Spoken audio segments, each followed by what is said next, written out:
Good morning, ladies and gentlemen. I'm happy to welcome you to this panel discussion, Russia on the world market of organic products, how to take a leading position. My name is Ilya Strokin.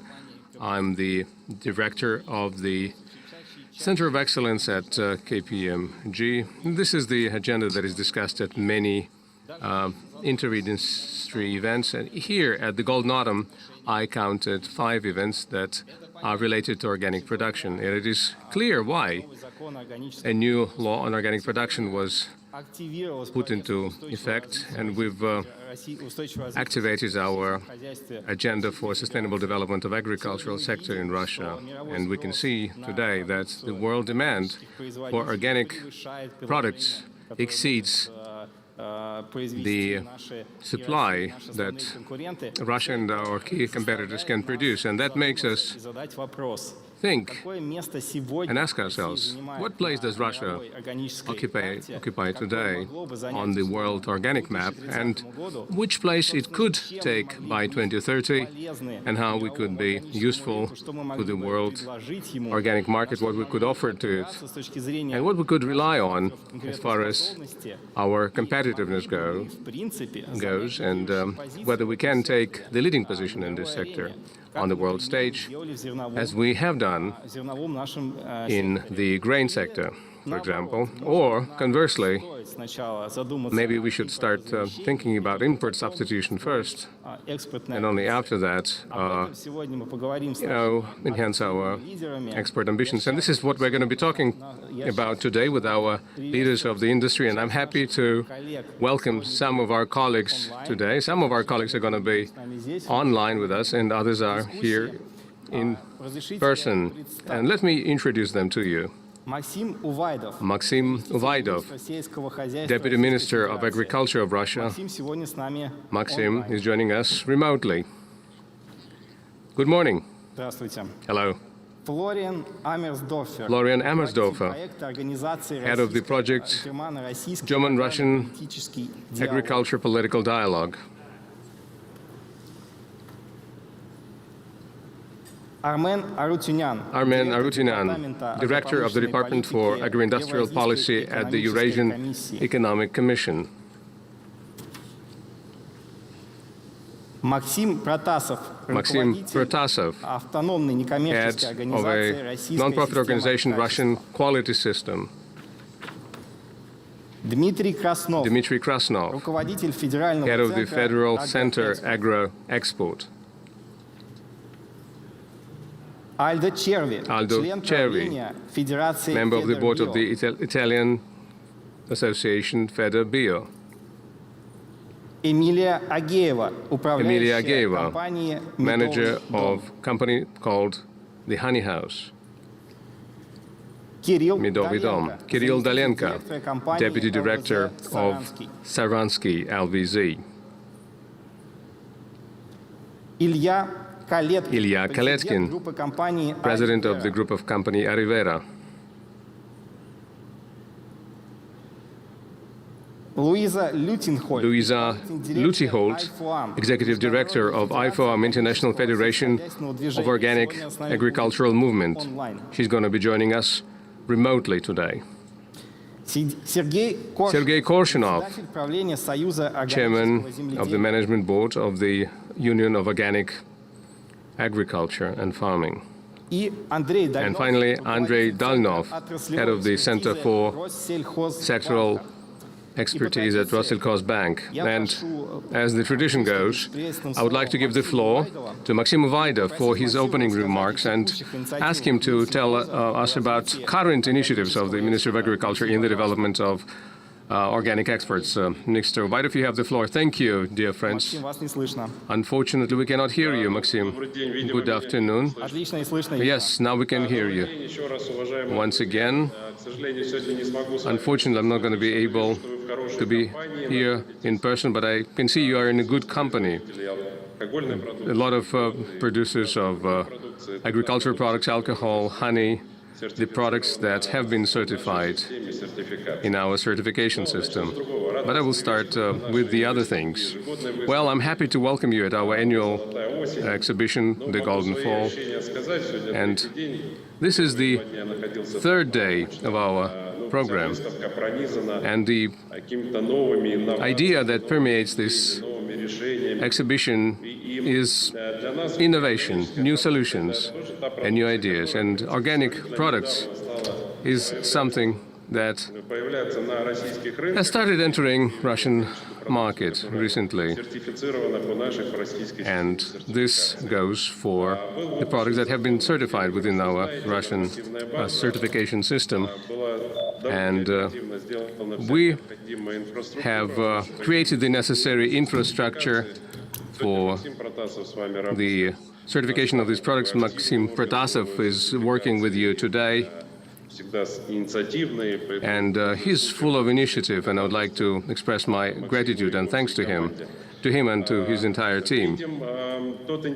We can see the interest that is being shown to these products during the pandemic, which has restricted our experts' participation in certification activities. But nevertheless, we can say that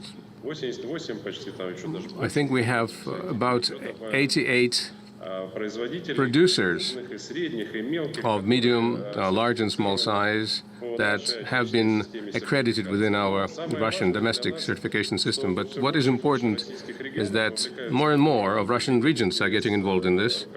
We see interest in this on the part of the leadership of the regions and their teams, and that gives us confidence that we are on the right track, that indeed these are the products that have very special particular characteristics that are well protected, and this is something that is in good demand domestically here in Russia.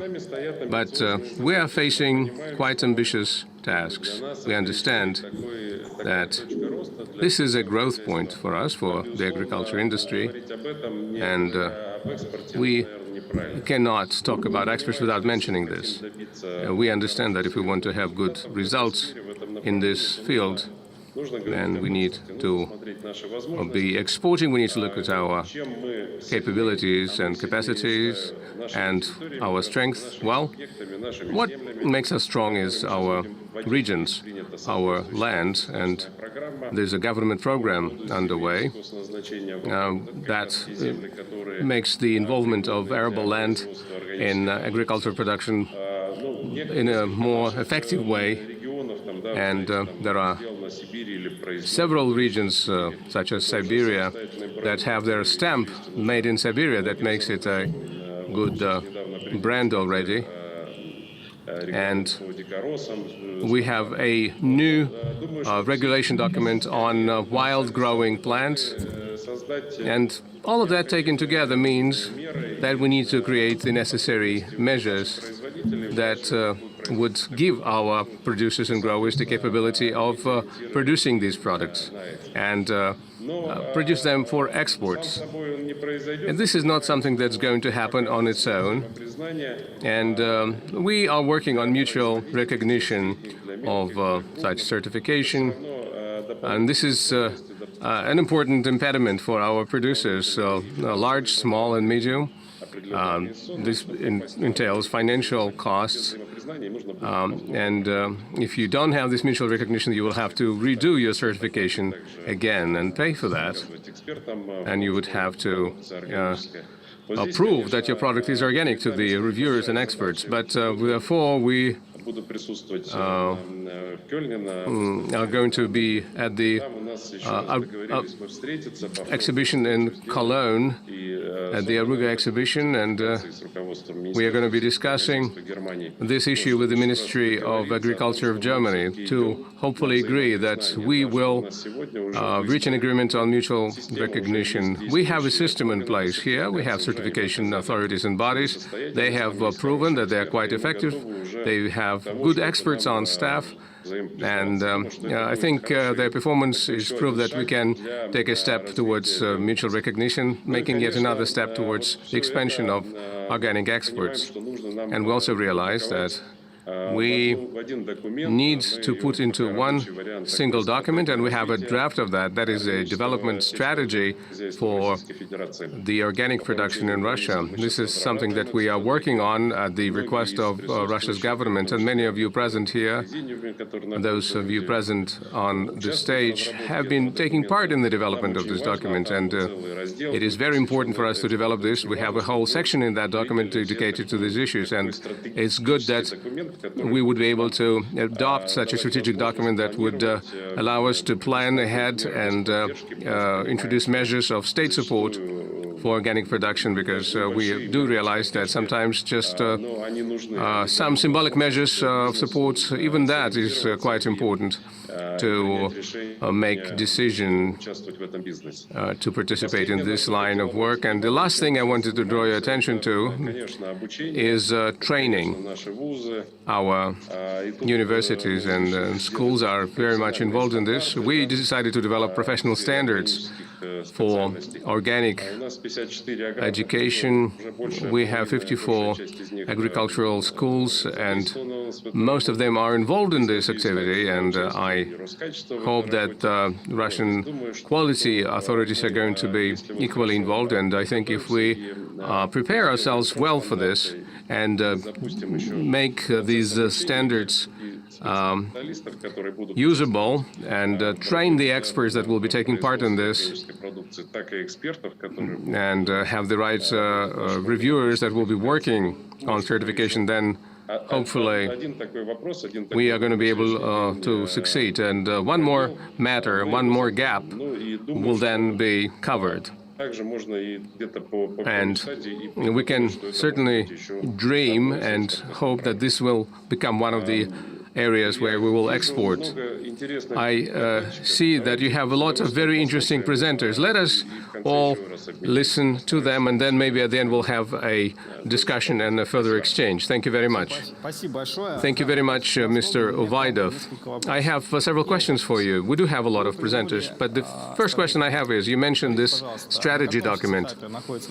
Where is this document now in terms of its development? Do you interact with the industry, and do you believe that it would be possible to ensure that this very interesting area could be given a priority by the ministry? Let's say, make it a sectoral priority project. Well, it's difficult to talk about status of this. We've developed a very good working group. We try to involve everyone, starting with traders and the business community, various unions, as many people as possible. We've already had several meetings on this topic, and we decided on the structure of this, and now we are fleshing this out with content, and this is where we are right now. That's the phase we're at. We try not to lose track of all important links of this chain. We need to make sure that by 2030 we have certain plans to fulfill, and we need to forecast what the situation is going to look like, and this would require some further strategic thinking. Well, since the connection is interrupting, I will come back to you. Let's take a break now. Thank you very much, Mr. Uvaidov. Mr. Uvaidov spoke about the topic of non-recognition of our standards by our international colleagues. I know that a lot of work has been done by Roskачество, the Russian Quality Certification Authority. And with that, I would like to ask Maxim Protasov, the head of this organization, to talk about this issue of recognition of our standards, and maybe say a few words about the Center of Excellence on organic products at Roskачество. Yes, thank you, Ilya. And as Mr. Uvaidov has said, And Ilya has said this, that among the sessions that we're holding as part of this Golden Autumn exhibition, there are quite a few events dedicated to this trendy topic. Yesterday at the organic sessions, we did discuss what kind of agenda was dominating the program. A few years ago, just a few years ago, not that long ago, I remember that the key sessions by sectors were dedicated to the topic of input substitution.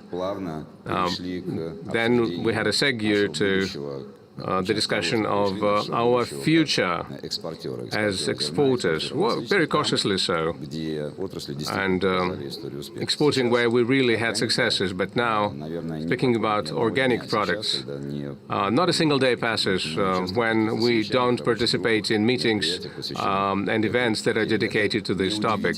That is not surprising, because there are some prerequisites for that. The very first one of that is a huge market that grows by 12 to 13% a year, and by 2030 it might reach $300 billion. That's a huge part of the world market. And the other trend that we're noticing in Russia and elsewhere is the trend towards a healthy lifestyle. That's definitely an element that we have to take note of, and we want our consumers to be able to eat and consume and buy healthy food. And of course, our country has its own competitive advantages. That includes available arable land, climate, and the development level of its agriculture. That's the potential that we have in place, and all of that taken together, something that has been accumulated at a huge resource, has provided an explosive impetus to the development of this sector, the infrastructure, just a couple of years ago. And of course, it would take serious effort to succeed on this market. And in order to be able to work on that market successfully, you need to follow the rules of that market. And 2 years ago, at the request of the Vice Prime Minister of Russia, that was responsible for agriculture, we created the Center of Excellence, or the Competence Center at Roskачество, that is involved in standardization activities. There's a technical committee on standardization and certification. And at Roskачество, we have a certification body or authority that is responsible for that. Plus, we are promoting organic products, and we are involved in training and education. Let's talk about each of those one by one. Speaking about the infrastructure, as far as standardization goes, the law that Mr. Vaidov mentioned set requirements for the production of organic products, including the need to have those products certified for compliance with existing standards, and the requirements are very clearly spelled out. And as for the standards, the technical committee that was recreated by Roskачество now includes 54 members. It's a group that is represented by the research community, many participants of the sector, and indeed luminaries in this area. An excellent technical committee. It's always exciting to take part in the meetings of this committee. We have created 4 basic standards that have been agreed under the chorus procedure in the IFAO. Now we are introducing some changes to them, and these changes have been agreed upon by the CIS countries and the Eurasian Economic Commission and our community in general. That's something that my colleagues are going to be talking about today. What is important to note is that we have initiated work to create an intergovernmental technical committee on standardization of organic products, and all countries of the Eurasian Economic Union supported to this, and in record time, and I would like to thank our colleagues for this speed. This committee that was created so quickly, we have an opportunity to create the right foundation for this sector of the industry within our 5 countries. We aspire to streamline all our procedures against the international structures that are important for us in order to develop the expert. We're speaking about the expert. The session's dedicated to that, and expert is about taking a bite out of that big pie. Many speakers are going to speak about about that. In order to bite, we have to make sure that our requirements are harmonized with international ones. For you to understand what it means, and we even expand that against the Russian standards. For instance, the list of pesticides in our certification requirements has been increased to 450. So it means that we are checking the products in terms of containing 450 pesticides, and there are many more cases like that. And Maxim already spoke about that. We are going to try to reach a mutual recognition, and I discussed that with Mr. Reshetnikov. It's very important to speak about agreements on mutual recognition and equivalence. It means actually that we have to be recognized by Taksin, the German accreditation body. This would be the first step forward. Next, that would be JAS, STA, and we have to cover all the main markets with such agreements, the ones which Russia would like to supply their products to in the categories which we're going to cover today. So, and at the meeting, which is going to be held between the representatives of Germany and the Russian representatives, they're going to discuss that question. In addition, we signed an agreement between Roskачество and the International Certification Agency, and a fast-track procedure is going to be offered, and it will simplify the Russian export. Also will simplify the export by means of fast-track obtaining permits from the countries where we're exporting our grain and plant products, so that it doesn't require fumigation. And we understand that actually the certificates for organic products are being issued, but in order to secure ourselves against any claims, we have to obtain these permits as fast as possible. In terms of working with the IAIF member states' work, let me highlight that, and I do not want to abuse my role of a speaker. The Eurasian Economic Commission is doing a lot of useful work, and for instance, I enjoyed very much a meeting between the members of the Eurasian Economic Commission and every country at the level of the deputy ministers and national centers of excellence, just like Roskачество. They spoke about the journey in terms of certification. We have to harmonize that way. That's a very important journey. Roskачество proposed an initiative of drafting an agreement on barrier-less traffic of organic products, and therefore we're going to set up a unified market for IAIF.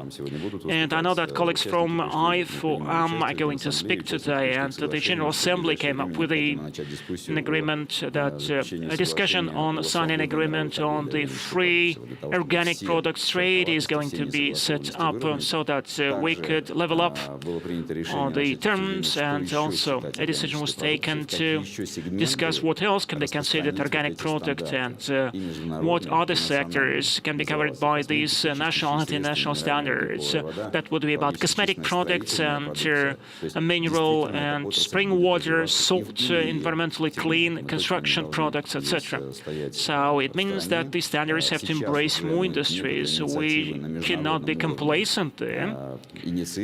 We are initiating lots of propositions. For instance, what the Ministry of Agriculture did, for the first time it introduced a unified register. This is quite unique.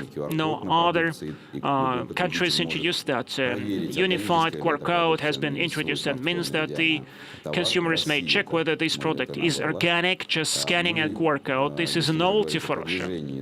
Speaking about promotion, yesterday we presented the National Organic Atlas, which includes all the Russian producers being introduced into the single database. It would be a convenient online edition, and we're going to promote our colleagues. And certainly, which is clearly very important, at BioFach session, it was Russia which initiated setting up professional standards in the area of organic products, professional educational standards, and standards for training of specialists in that area. This initiative was supported by the participants. Colleagues, saying that, I would like to conclude my remarks saying that, first of all, really, the infrastructure has been built step by step, brick by brick. We have to fine-tune that. Should have any opportunities on behalf of the market stakeholders and on behalf of the potential buyers of our products, we're ready to do that. We invite your propositions so that the Russian high-quality organic product could take a considerable part of the global market. Thank you so much. Maxim, thank you so much.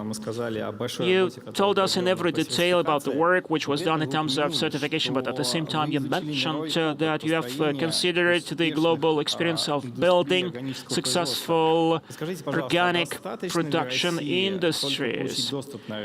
Is it enough for Russia just to get access to the market? A number of other initiatives are necessary in order to boost our export. For instance, what? Well, for instance, should we promote our products more aggressively, or should we expand our production? What else is needed in order to bite this piece of pie? Well, thank you so much for this question. In my presentation, I tried to focus on the rails. So the rails are built not just to be rusty and beautify the nature. So there have to be rail cars going on the rails, and these railway cars have to carry products, and we have to define the destination, what markets we're aiming at, and what products we're going to carry in these railway cars. And after that, we have to grease the rails, we have to build and to expand. Roskачество is taking care about the infrastructure so that the rails operate very well, and Roskачество, with all its tools, is going to push this railway car so that it moves faster. And certainly we are going to make sure that any questions which may arise in the consumers and suppliers are addressed as quick as possible. On the slides, you could see a question which is not related to the topic at hand, but which was debated yesterday.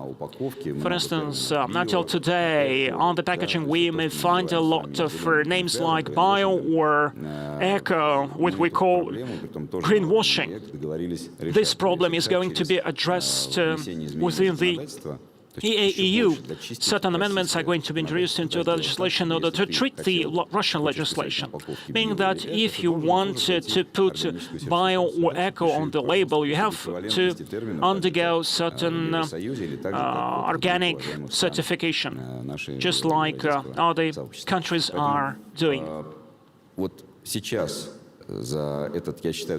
I think that within that quite brief period of time, we have built necessary infrastructure, and we have to use that, and we have to expand that efficiently in order to reach the destinations, the markets where we're going to take our share. Thank you so much, Maxim. As far as we're speaking about railway terms, let's speak about the terminal stations. We have target markets, and saying that, I'd like to have a look at the figures, statistics, just to get the flavor of what are the promising markets and are we welcome at the markets which we believe are promising. I would like to pass the floor to Florian Amersdorfer, head of the German-Russian agricultural political dialogue, to tell us about whether the EU is waiting for us, is welcoming us. And the European market has such a paradigm that consumers like to buy organic products, but with a focus on the local producers. We feel that trend. So hence is a question, why we have to export products from Russia? Is there any place in the European market for us? I would say yes, the European Union has a great demand. It is waiting for new exporters, and we welcome you. The process of getting there is not easy. We worked on this a lot, so there's a long way to go. And in the moment, they are revising the legal frameworks. So in 2022, we will have a new regulation of the organic sector, which also brings consequences for importers. Like the whole structure will change. We are going from towards a compliance system, so the certification bodies will be recognized directly by the European Commission instead of recognizing whole systems or making trade agreements as it was before. The market is big. We have 45 billion euros market volume in Europe, 15 million in Germany. There is demand for products, especially also from Russia. I would say, especially in areas which we cannot produce in Europe so easily. For example, vegetables, which have to be processed. For example, frozen vegetables, which are very labor and cost intensive. And here Russia has a great potential. The other sector I would say is wild collection, for example, berries and fruits, which also are famous in Russia, and they also have a great potential for export. Russia became the biggest exporter of cereals in the recent years, in the recent 10 years, very fast and great development. In the organic sector, I must say the cereal sector in the EU is quite well covered because we have our own strong production in this sector. And this is not the big sector, I would say, to which Russia should orient. But if you look at oilseeds, for example, rapeseed, again, there is another potential. Did this answer the question for now? Хочется ответить на английском. Да, I'd like to respond in English. Спасибо большое. Yes, thank you so much. Thank you so much. But tell us, Что please, делает ваша организация what для your того, чтобы organization is doing in order to promote the development of bilateral relations in the area of organic production? The German-Russian agricultural policy dialogue fosters the exchange between Germany and Russia especially. We did translate all the legislative framework in both languages. We discussed it with experts. We invited politicians to exchange opinions, to find a common direction where to go. And if you look at the frameworks, we have a lot in common already, which will make the process in the future easier. Like the name is a bit different, but the content is very close already. So I think there's great potential for cooperation in the future. We are going to continue this. In the moment, we are working on a roadmap to clarify the process of starting importing to the European Union from the Russian perspective. It will take a bit more time, but we are working on it, and we will publish it as soon as possible. Спасибо большое. А можно немножко конкретики? Вот как Can you go into more specific features, such as how the German business can help the Russian business in terms of exchange of experience, help in production, and potential investments, how strange it may sound? Yeah, I think in the moment there's two challenges which are very important. One is education, training, as Maxim Yosifovich already said. Russia invests a lot in this. We are trying to foster partnerships between German and Russian competence centers, which is a very healthy thing, I think. The other thing is the marketing. Like now we have the rails, as Maxim described, we have the rails towards Europe, but someone has to market the Russian products. Nobody in Germany knows what is a Russian product. Like there's no such product on the market. We know about cheese from Switzerland, for example, or wine from France. And in the same way, we have to promote Russian products. We are already appearing on the biggest fair on Biofach. We opened the Russian stand together.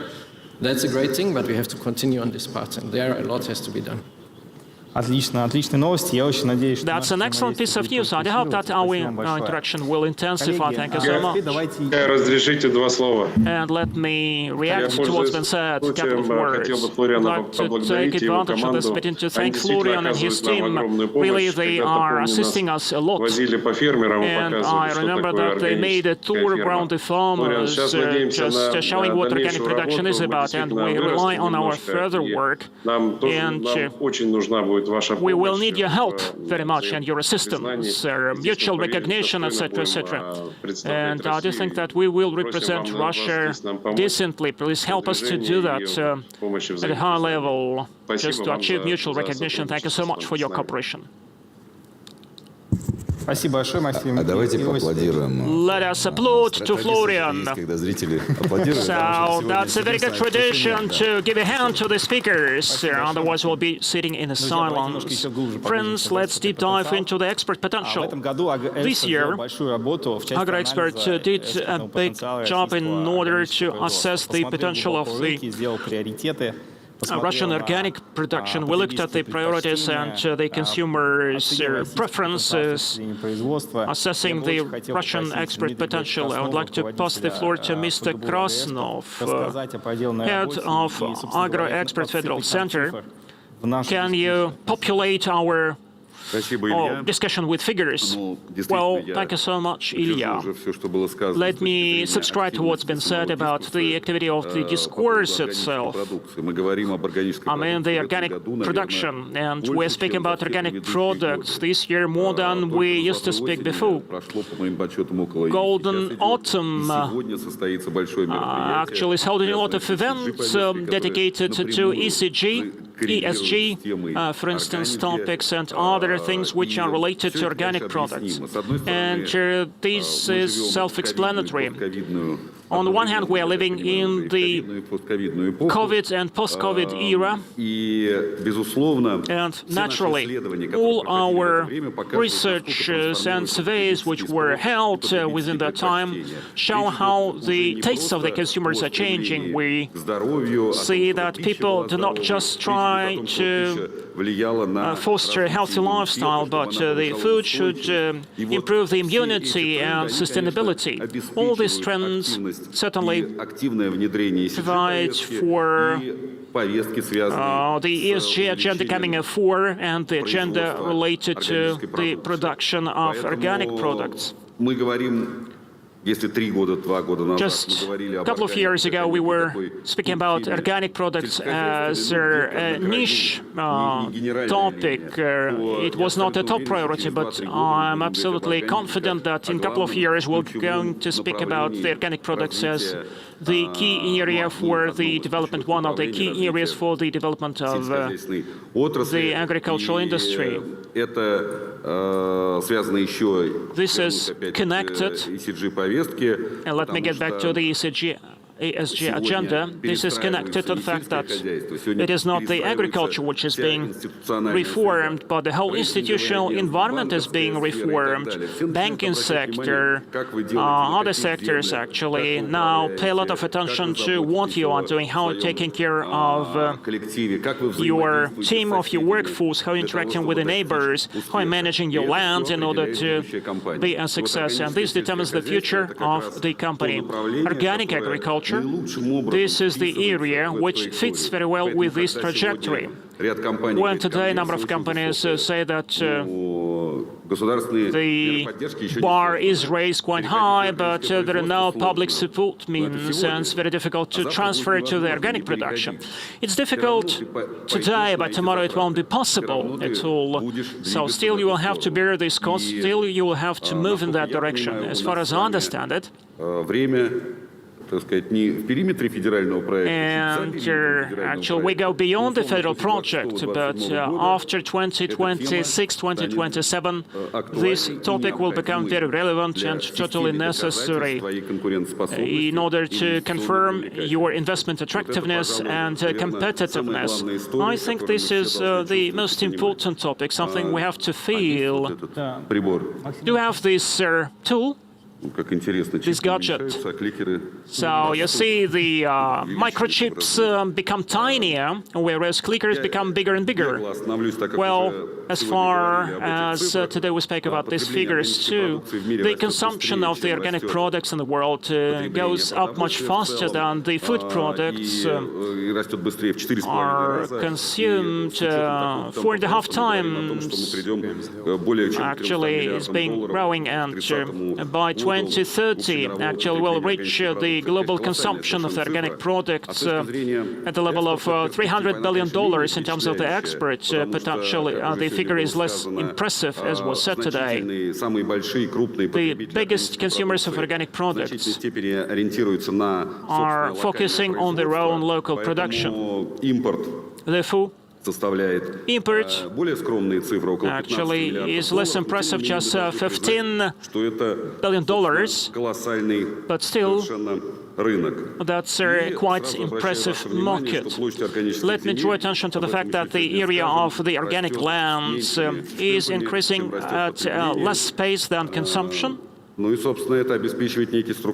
this provides for a kind of structural imbalance. From the standpoint of consumption of organic food and products, the United Europe, together with Switzerland and the UK, are the largest consumers of organics, followed by the United States, China, and Canada. As for structure of organic imports, so we need to pay attention to the fact that primarily it is concentrated in the feedstocks sector. In the United States, it's different from Europe. They have more fresh vegetables, bananas, olive oil, and blackberries. Those items that we don't see in the imports in Europe. Europe imports soy meal, wheat, and soybeans. This is what they primarily import as organics. And these are raw materials. Once again, let me point this out. Speaking about the structural disbalance that I have already alluded to earlier, I'm talking about the following. We see that there are some leaders here in terms of the land capacity, Australia, Argentina, Spain, and the countries that have most land for organics are the ones that have pastures.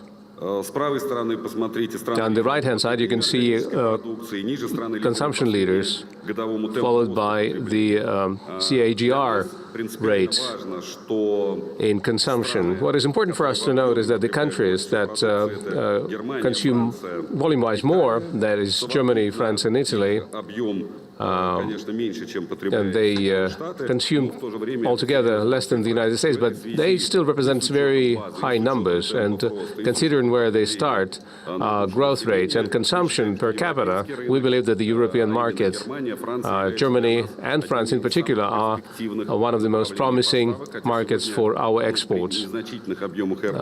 Although, since we don't export a lot of organic products, we export them primarily to the United States, followed by Europe in the second place. Speaking about the structural disbalance that I'm talking about in terms of land area and consumption is what determines the scale that we're showing on the right-hand side of the slide. That's the dynamics of the annual increase of organic lands and consumption of organic products. And you can see that the growth rate of consumption is exceeding and outstripping the rate of growth of organic land. And that explains why imports are growing, and that says that China, the United States, Canada, and Europe are still going to, and Canada to a lesser extent, would still be increasing imports. That says that we have a huge market for us. Domestic consumption of organic products is growing slower than the external market, and if we want to ensure that this sector develops sustainably, we cannot really focus on just, we have to focus on exports and external markets. And if we want to sell something somewhere, we need to meet those importing countries' requirements. What is exports about? It's about harmonization and alignment. If you don't have harmonized standards and rules, you don't have exports. You cannot really dream of accessing an external market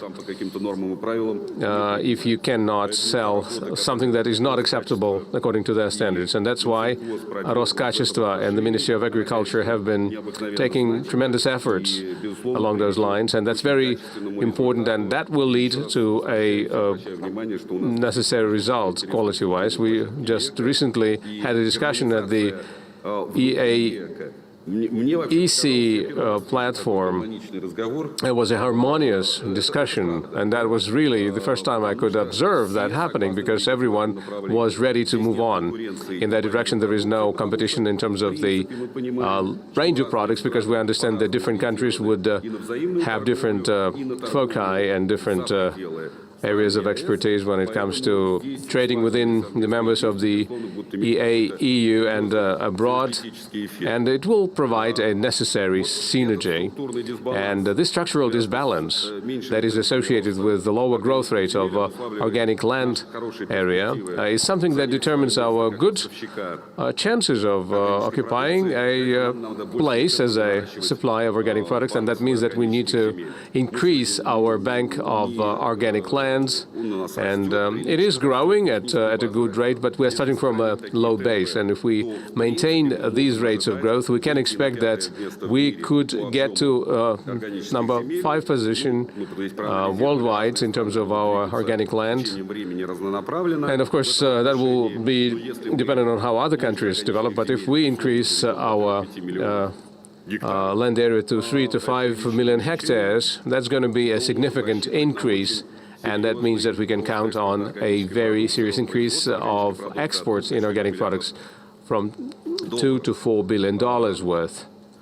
What is important to note is that another factor I would like to note is that the fact that we sell and produce as part of our intensive agricultural approach, that is something that is in line with our future as far as organic production goes. It says that this entails a structural. Well, we don't need to go through the structural changes in Russian agriculture. We've already overcome some of those obstacles, and of course, conversion is one factor where we would need to invest, and that's what we need to focus our efforts on. We have some exceptions, and we primarily talk about crop farming products, and volumes are mostly there. But it doesn't mean that we cannot export wilds and animal husbandry products. We have certain prospects there, especially when it comes to trading with China. We are selling their dry milk serum and milk powder to China, and we have good prospects there for organics as well. And the market of China is tremendous, and you can see that their imports numbers are growing at tremendous rates, and we have already entered that market, and we have already implemented a number of investment projects that are associated with the production of dry foods and dry goods, and that's where we believe we have some good potential. Let me speak a little bit more about the preferences on the European market. We have looked at others' data and at our own. We looked at France, for example, and at those who choose organic foods and products, and in that sense the results were quite as expected. But look at how many people consume organics at least once a month. This consumption is growing in a group of people with high incomes, including younger families that follow the trend, and those who have good income and ready to switch to this new type of product. And it also includes retirees who remember at 65 that it is time to take good care of their health and to tend to their grandchildren. And we understand the circle of those consumers. And the reasons for consumption of organic products is good health, environmental protection, and ethical and social reasons. That's basically ESG agenda. Please note that. That's what we need to talk about. These people are choosing the ESG agenda, and any agenda is a concentrated result of preferences. Any standards, any requirements, any agenda is a concentrated expression of preferences expressed in some regulations and standards. The criteria for the selection of organic products is still something that includes taste. It tastes better, it tastes nicer, and therefore we select the best. And please also note another important factor. Many people are saying that, well, we only do processed foods, but we could also make other products, but we have to also look at what's happening on the internal and domestic market if we're talking about other markets. Well, they want to buy locally produced foods primarily, and that's very important to note. And here we have seen some very interesting surveys. The selection of the local products is proportional to the distance to where the product is produced. If you've been to eco-food stores in Europe, you would see that sometimes you would see a tag that says produced 150 kilometers away from this store. So this distance is associated with people's minds and with the quality. The longer the distance, the lower the quality. No matter what you do, whether you defrost it or whatnot. Again, I'm talking about the environmental conscience, and we understand that nothing would happen to the products that had been deep frozen, but at the same time, in the minds of the consumers, these are important factors, and these surveys indicates that even if Norwegians prefer veal produced locally, if they cannot select their own, they will be buying the veal that is coming from Denmark. And if the countries that supply veal to them are from other countries further away from Denmark, they would still select the Danish ones, even if the others produce a better quality products, because Denmark is closer, and that is one of the key factors for preferences. Another bad news is that, piece of bad news is that in groups of people with higher incomes, they still pay a lot of attention to price, and we hope that of course, this will bring the price down to the regular price levels, and that means that we would have to factor in the fact that our prices will have a premium on them, and that necessitates the reduction of cost of production for us. We need to go through this annual period of conversion, because following that, our cost of production of organic foods would not be that much higher, or not higher at all, if we take into consideration non-use of fertilizers. Therefore, we ought to realize that we will have to face very stiff competition.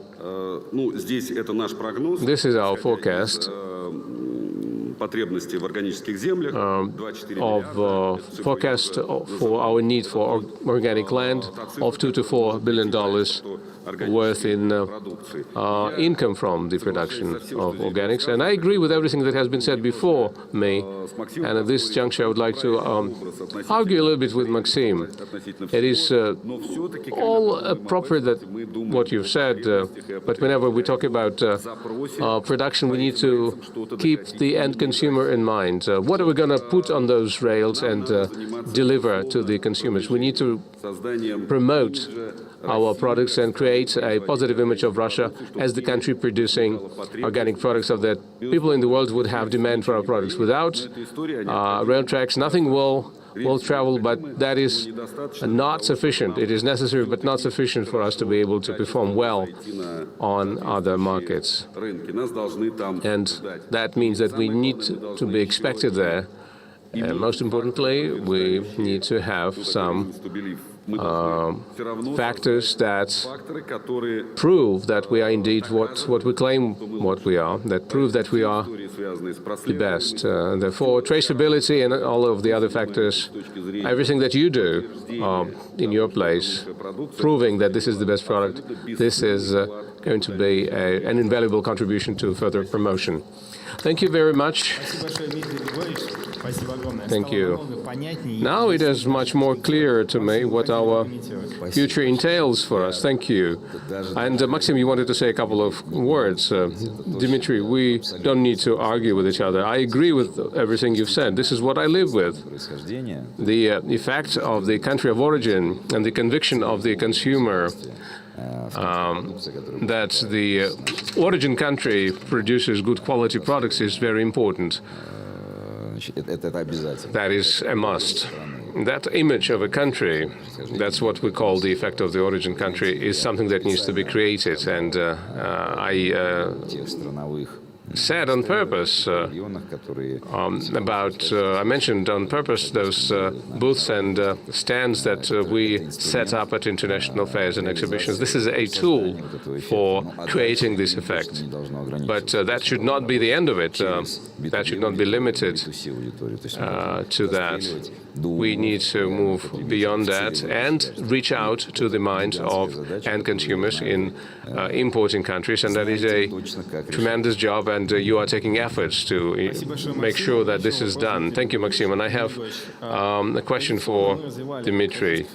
Well, Russia has traditionally been developing its sectors, its industries, starting with import substitutions and then switching to exports.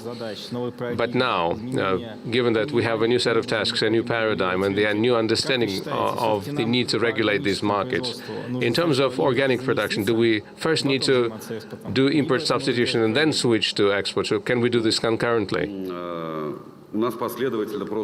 Well, we are not going to be able to do this in succession or consecutively, because we would have to do this simultaneously. The need, the demand, and the conformance with standards is something that is related both to the domestic and external markets. So the most important factor here is that the external market is growing faster that the domestic one does. And if we want the investment to start flowing into the agriculture, we need to prove that we're going to be successful to the banking community. If we show them where we're going to sell our products and the banks believe that and investors believe that, then they will start investing money in this. And without this factor, there will be no investment in the domestic market on top of the export market. Thank you very much, Dmitry. Now, let us take a broader look at this matter, at this issue.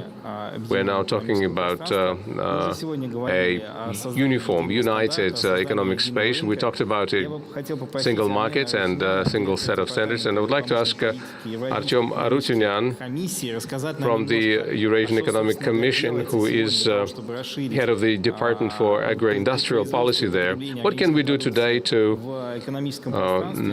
promote the production of organic products within the space of the Eurasian Economic Commission, and what you are going to be doing here? Well, thank you very much, dear colleagues. I'm really happy to join this panel discussion, because we believe that the Eurasian Economic Commission attaches a great deal of attention to organic agriculture, because this is very much in line with our agenda of ensuring our country's food security. Whenever we talk about food security, we talk about affordability and availability of food, but it also should include the other efforts that we are taking in ensuring that we take care of our environment and that we provide our populations with good quality food. And over the last several months, we had done a lot of work to approve our principles of approaches to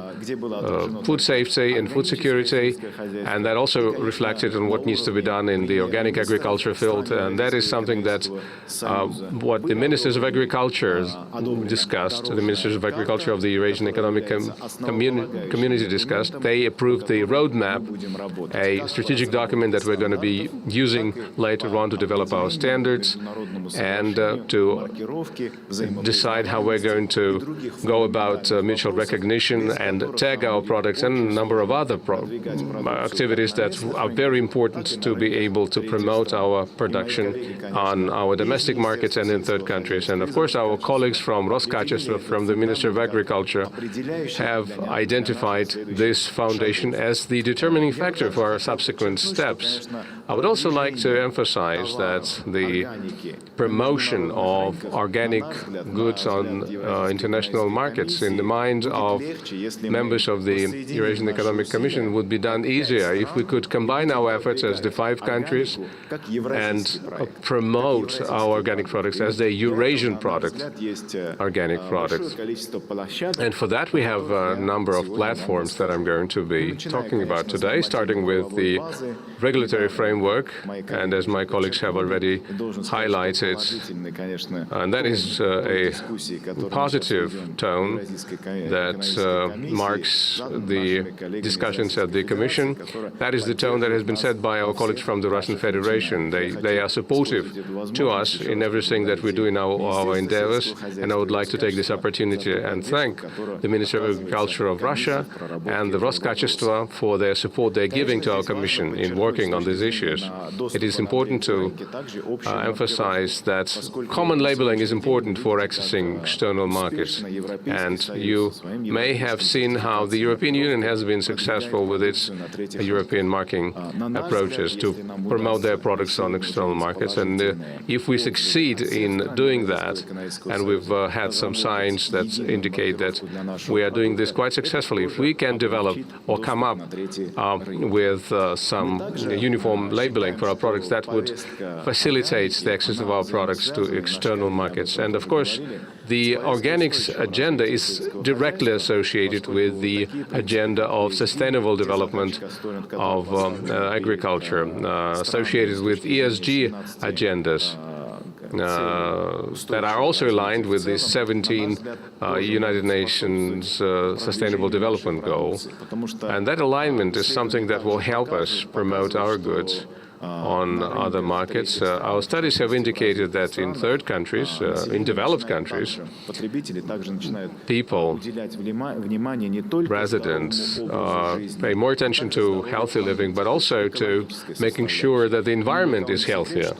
It's about secret that the organic agriculture is another tool for the development of sustainable farming. Our colleagues also mentioned that yesterday they presented the Russian Federation Organic Atlas. I do think that this is a very important tool to promote food products at the domestic market and in the markets of the third-party countries.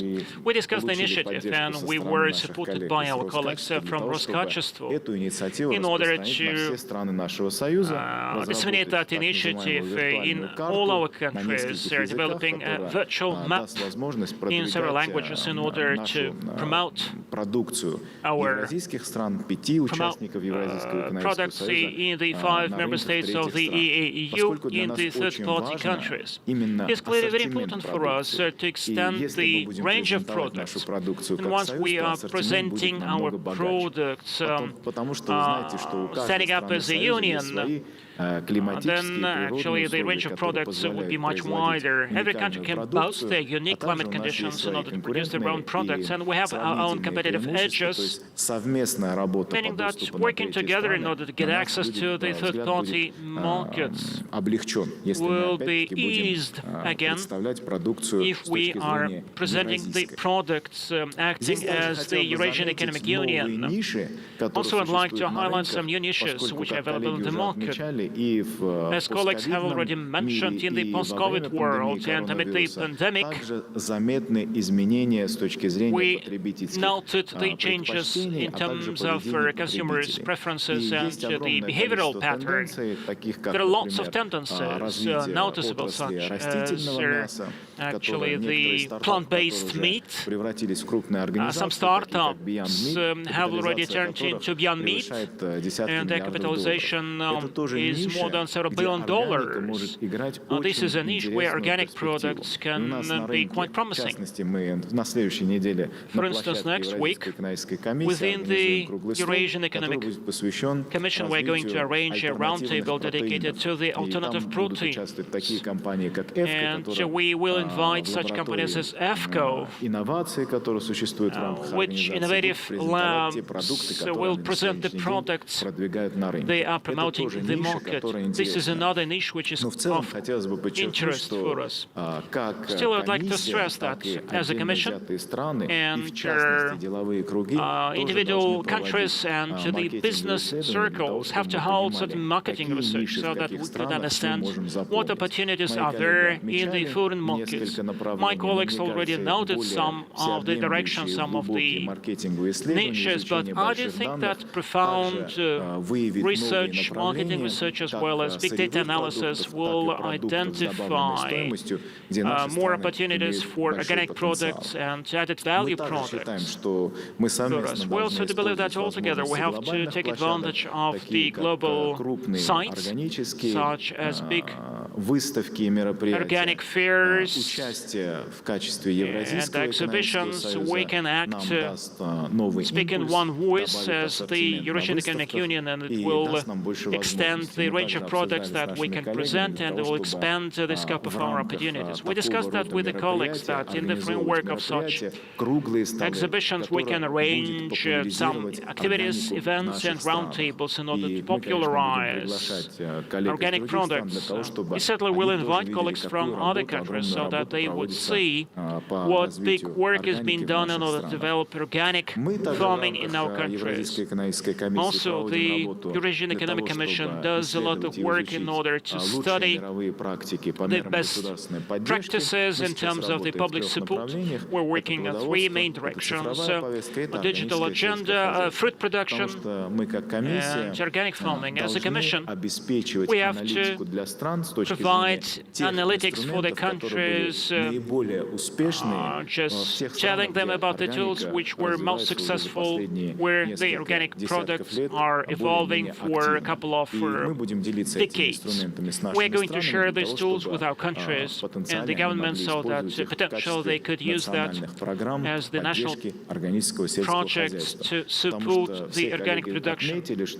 All the colleagues have noted that organic products and transition to organic products would require certification and extra support for organic farming, and it will bring the prices up a little bit, making the product a premium class.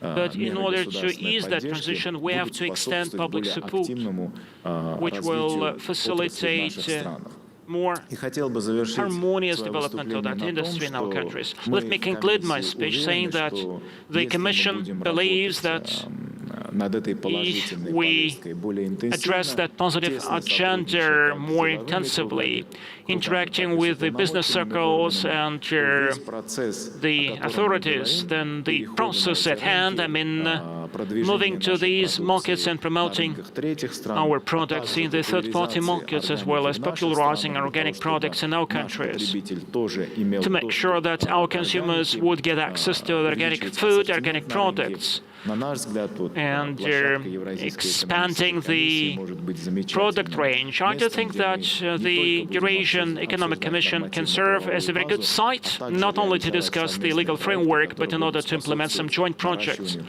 contributing to boosting the exports. Thank you so much. Armen, thank you so much. Very ambitious goals you have spelled out. I have a question. In the Russian context, we have certain problem in terms of the voluntary certification. We have voluntary halal certification process, and there is a range of private certification centers which, competing against each other, failed to provide high quality of halal product certification, just even spoiling the image of the industry. Do you address such negative scenarios when certifying organic products? Because we don't want to replicate that poor experience when we have a lot of private certification bodies which act against each other, and therefore the whole certification system gets an poor image. What's the solution to that? Let me respond quickly that this is one of the components which is included in our roadmap, which imply the accreditation and certification principles for organic products. And we are aiming at harmonization and streamlining of the rules, and very rigid rules of the game are going to be offered for the certification bodies and accreditation agencies. This is one of the issues which we address within our roadmap. I do think that in the near future, we will resolve that problem along with Roskачество and other authorized bodies of the Eurasian Economic Union. Thank you so much. Let me react very quickly to what's been said. Yes, Maxim? You have raised a very important question. Really, this is a question of reputation and image. The reputation of the country and of the countries, members of the IAIF in a number of products, despite the fact that Roskачество actually is fighting against those who are issuing some fake certificates. Still, on the internet, you may come across a promo, for instance, buy certificate 1,000 rubles each. We cannot afford that in the organic production because actually will undermine the whole image. And we know that there was a whole fuss and mess around the Turkish certificates, and it deteriorated the image for a couple of years.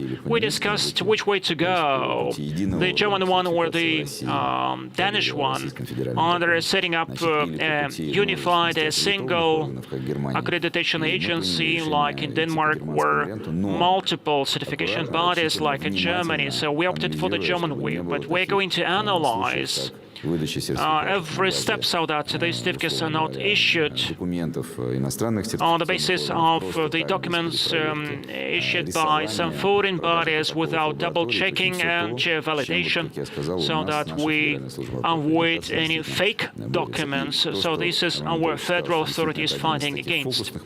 It's been said that this is one of the focal areas which can be detrimental to our work, and the Commission really realizes that this is something we have to do in all our countries. Thank you so much, Maxim. Thank you for realizing that problem and moving in the right direction. Once you start to speak about the Italian approach, so let's pass the floor to our colleague, Aldo Ceria, member of the Management Board of the Italian Federation of the Organic Agriculture and Farming, FederBio.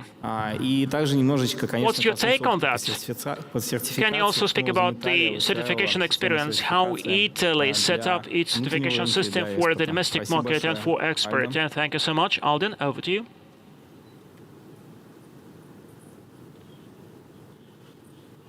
First of all, thank you so much. Friends, we have to take our headsets for simultaneous translation.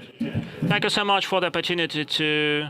Thank you for the invitation to take part in that event. First of all, I would start with the analysis of imports and exports.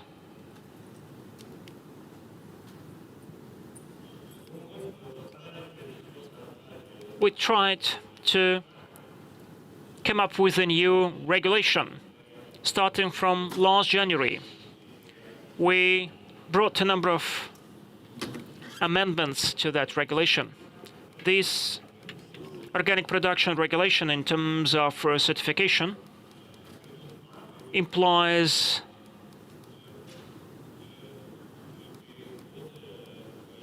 a transition to a new certification system. There is another thing which we have to keep in mind. This is the common European policy, the common European approach, aimed at ensuring food security against the backdrop of climate change. It means that we have to spearhead this process of global transition. We have to go step by step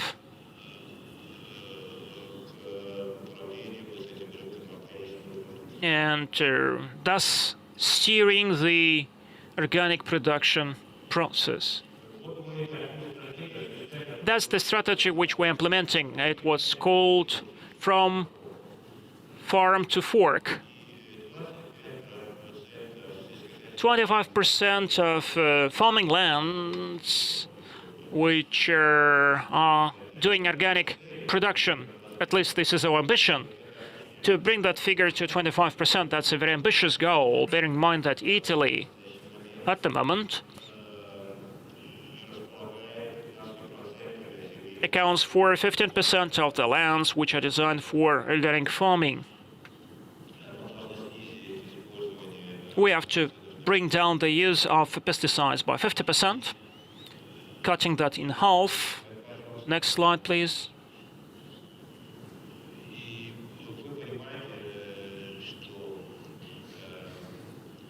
At the same time,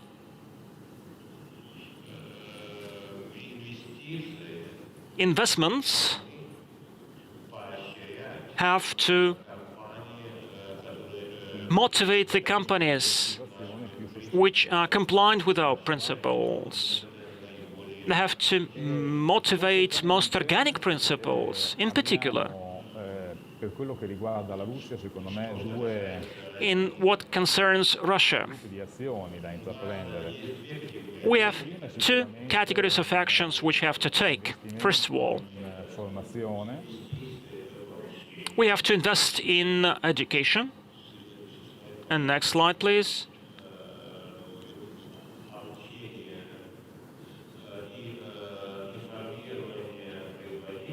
We have to raise the awareness of the consumers. They have to know what organic farming is about, which is based on totally different approaches. And in this view, the pilot projects on promoting innovative solutions can become very efficient after we set up this framework. Along with that, simultaneously, we have to undertake certain measures in order to develop and promote exports.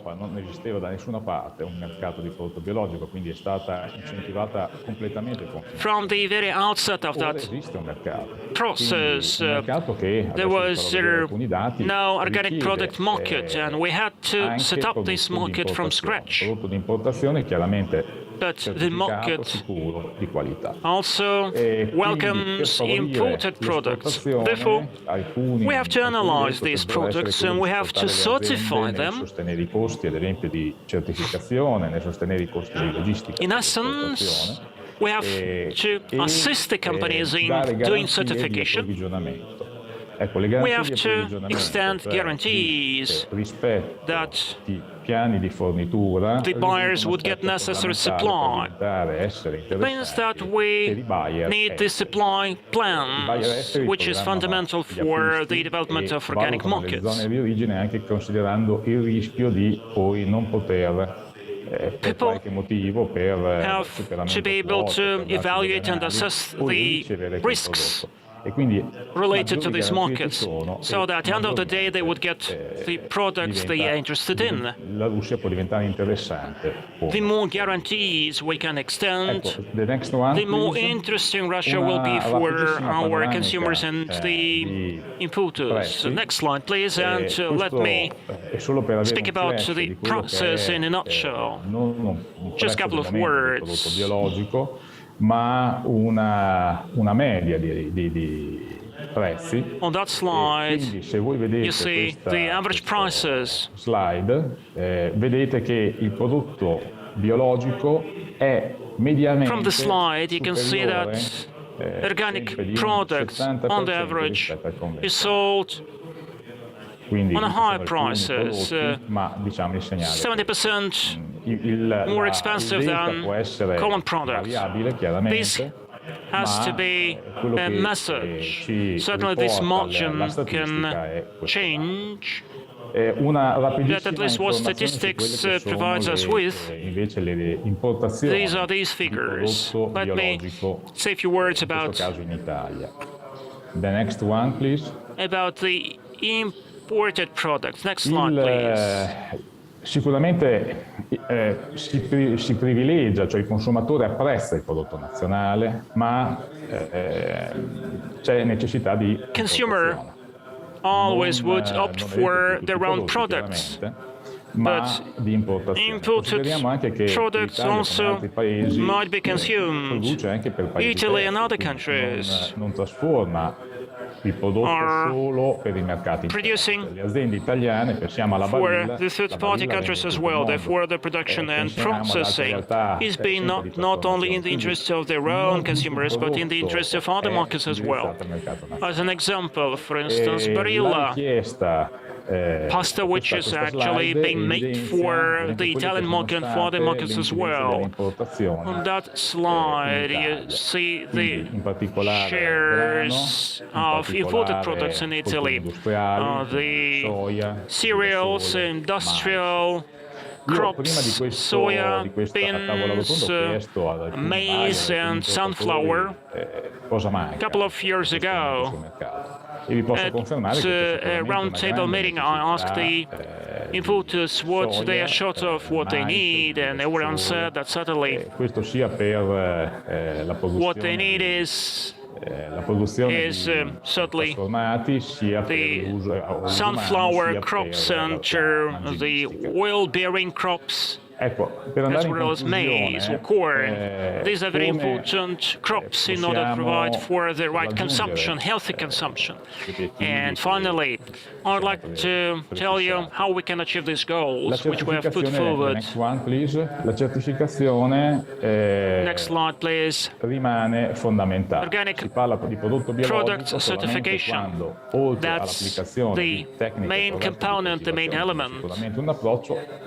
And apart Si può parlare di from biologico solo all the quando c'è techniques anche and una methodologies, the certificazione. Una production certificazione che deve technology essere has to be necessariamente supported by credibile e certification. riconosciuta. Questa è la premessa. But this certification has to be done not Tutti noi just sappiamo for the che sake si of fa fatica ad acquisire credibilità, ma doing that, but si it può has to be perdere. validated and confirmed by other certification quindi è agencies. estremamente So it means that we can importante produce investire in something, but without corretto certification, approccio it would be parte as to no anche dalla avail. formazione And certainly we have to invest ispettori into that per garantire procedure. rigorosi Certification parametri di qualità.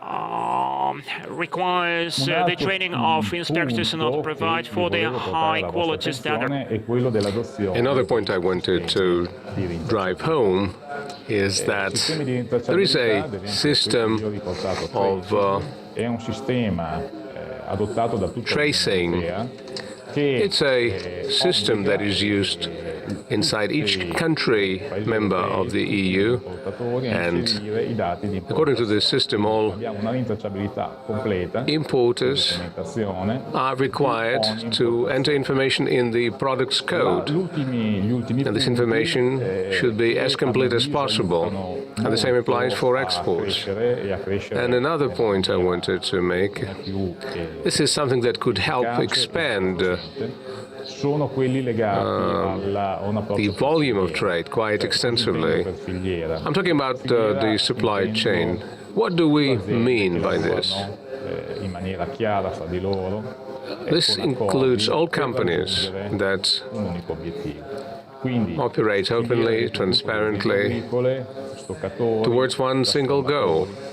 che hanno They are producers, processors, and so on, si danno dei who operate within the same set of che rules, definiscono e programmano bound by those rules in base a and standards in terms of quality and other requirements. And of course, they seek to achieve certain goals. And in that sense, Russia has quite significant advantages. This includes access to know-how and assurances that Russia is able to create new and clean production chains. I mean investment in creating such infrastructures and conditions in the medium and the long term. And the very final point I wanted to make is that in questo caso, quindi, gruppi di acquisto e vendita possono rappresentare it is important to properly organize procurement and sales. There are separate groups that are responsible for that. It's a comprehensive set of conditions that are conducive to successful buying and selling. Thank you. Альдо, спасибо огромное. Thank you very much, Aldo. Спасибо большое за акцентирование. Thank you so much for focusing on oil-bearing plants and on the items that are a priority in Italy. And thank you for highlighting those items that are important for the products to be understood well and well accepted. Now, let me ask you a question about certification. Certification is continued. It is something that will be done later on. What about traceability? What does a Russian producer need to do in order to be successful? Does it need to integrate into the European traceability system and sort of pull it into the Russian Eurasian space, or would it be okay if a local system of traceability is accredited in the European Union? What is your opinion? First of all, thank you for this question, which is quite interesting. My approach is quite straightforward. If there are several systems that would maintain communication between each other, this is something that is not easy to do. And anyone who wants to export organic products to Europe would be required to have their products recognized by this traces system that I mentioned earlier. Therefore, they would need to enter all of their data into this system. And the system stores information about both exporters and importers. And that's why it was created as a uniform system to use all of that in Europe. But there are no obstacles or impediments to creating your own tracing system for organic products. That is going to be at least useful to enhance your guarantees of properly selling on your domestic market. And that was not something that was easy to do to begin with. Here in Italy, we do not have a unified system of that kind. We have several systems that are operating concurrently that were created on the basis of certification authorities that transmit data to the traces system. Some data gets aggregated on the national level, some data doesn't. But what's really important is that we do not create an excessive number of systems. If a national system is set up, that would definitely be a plus. And you don't need excessive systems, which are often in conflict with each other. Thank you very much, Alva. Yeah, let's continue. Dear friends, I would like to invite Luisa Lutihold, the Executive Director of the International Federation of Organic Agricultural Movement, to share with us what potential the Russian Federation has, in her opinion, and what does Russia need to do to really become prominent on the organic market.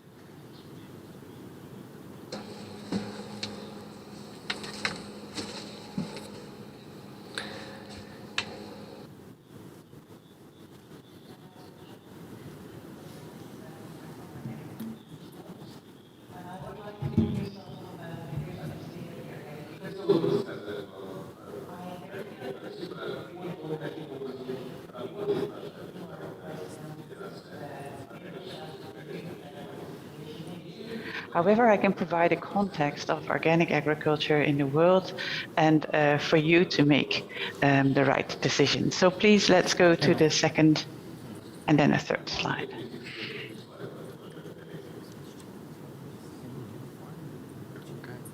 Indeed, the organic sector is growing, and I will come to that.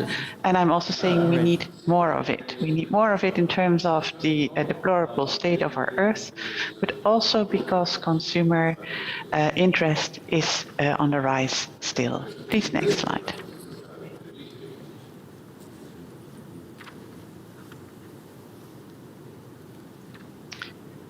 I am referring to the edition, the 22nd edition of the World of Organic Agriculture, which is, if you like, the yearly book for everybody to know that has been produced by the Research Institute of Organic Agriculture in Switzerland and IFOM Organics International.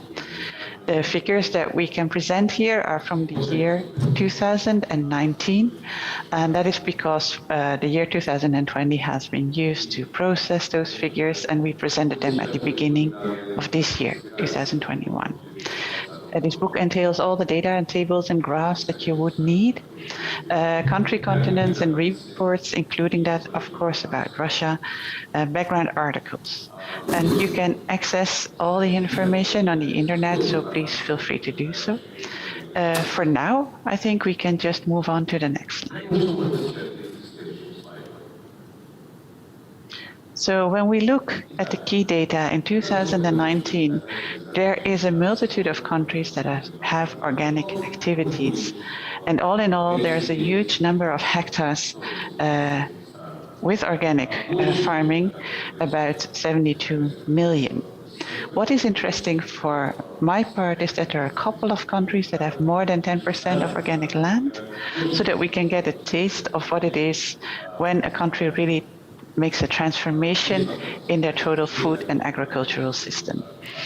And there are almost 35 million hectares of further organic non-agricultural hectares. And I'm also assuming that some of them may be in your territories. These concern, for instance, wild collection of berries, of medicinal plants, for instance. There's a total of 3.1 million producers and a huge global market value of 106 billion euros, I should say. Please go to the next slide.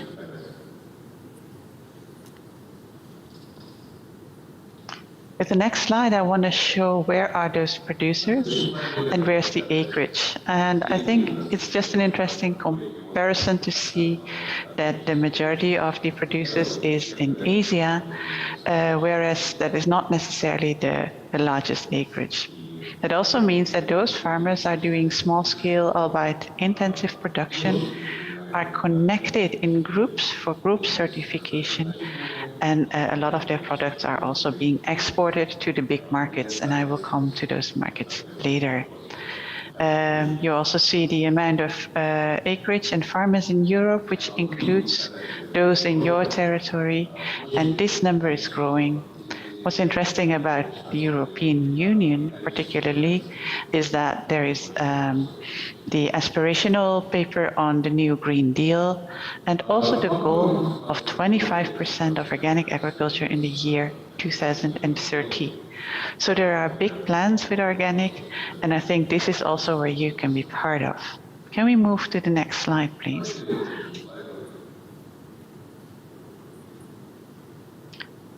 Looking at the next slide, we see the 10 countries with the largest area of organic agriculture. So this is in total number, and there you see that Australia takes a big part. That has to do with the extensive farming happening in Australia. If we would leave Australia out, then we come to a couple of other countries: Argentina, Spain, United States, India, and I already pointed out that there's the largest number of farmers. Some other European countries, but also China and Uruguay. Please move to the next slide.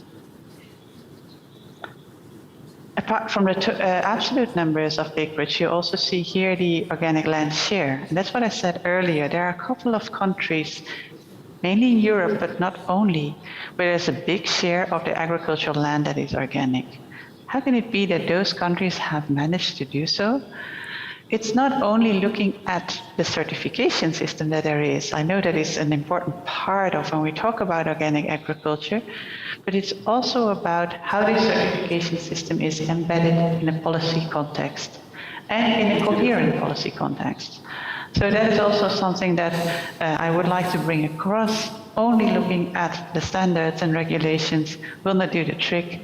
There has to be a policy context that is coherent and conducive for organic agriculture and for organic farmers to take place. Please let us move to the next slide.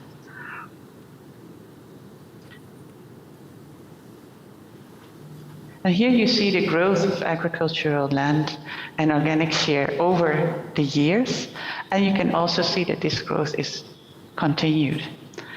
This is important to know even if the total percentage is 1.5%, only one could say. You're of course aware of the growth in food sector in general, and the state is not so fluorescent. So organic agriculture is, let's say, the only subsector in the food sector that is and keeps on continually being growing, which has to do with also consumer awareness, but also, as I said already, some policy context, for instance, in the European Union, that are conducive for that.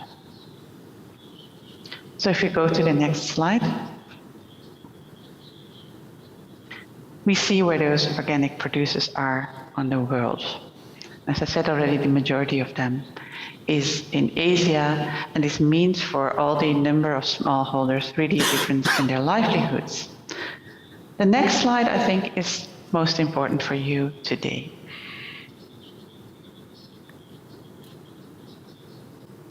And this is the distribution of organic retail sales.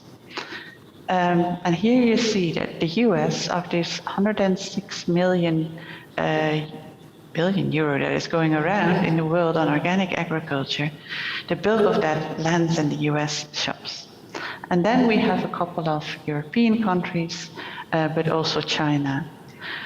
So for those of you interested in export, it mainly means that you focus on the regulations that are valid in those countries. These are the ones that you need to comply with to be able to export, to be able to be accepted there. This bulk of the market being in the US and the rest in Europe actually implies that there are the rules that you need to follow. And then thank you for already having put up this slide. Actually, this next slide shows where the market drivers are. And I think that's also an important part for you to take into consideration. So how can it be that organic has grown so much over the last years? There's a continuous growth with health concerns, and of course, COVID has helped with that. Or to say it very simple, COVID actually has helped supporting the organic sector without knowing it. There are also food and health scares, so this points more to food safety, and also that is a reason why consumers tend to go to organic food. A good thing in many of the countries is there's an increased distribution of food. So in the past, organic food was very often sold only in dedicated spaces. And what we see currently is that retailers are picking up and supermarkets have also their spots on organic, which again helps with increasing the market.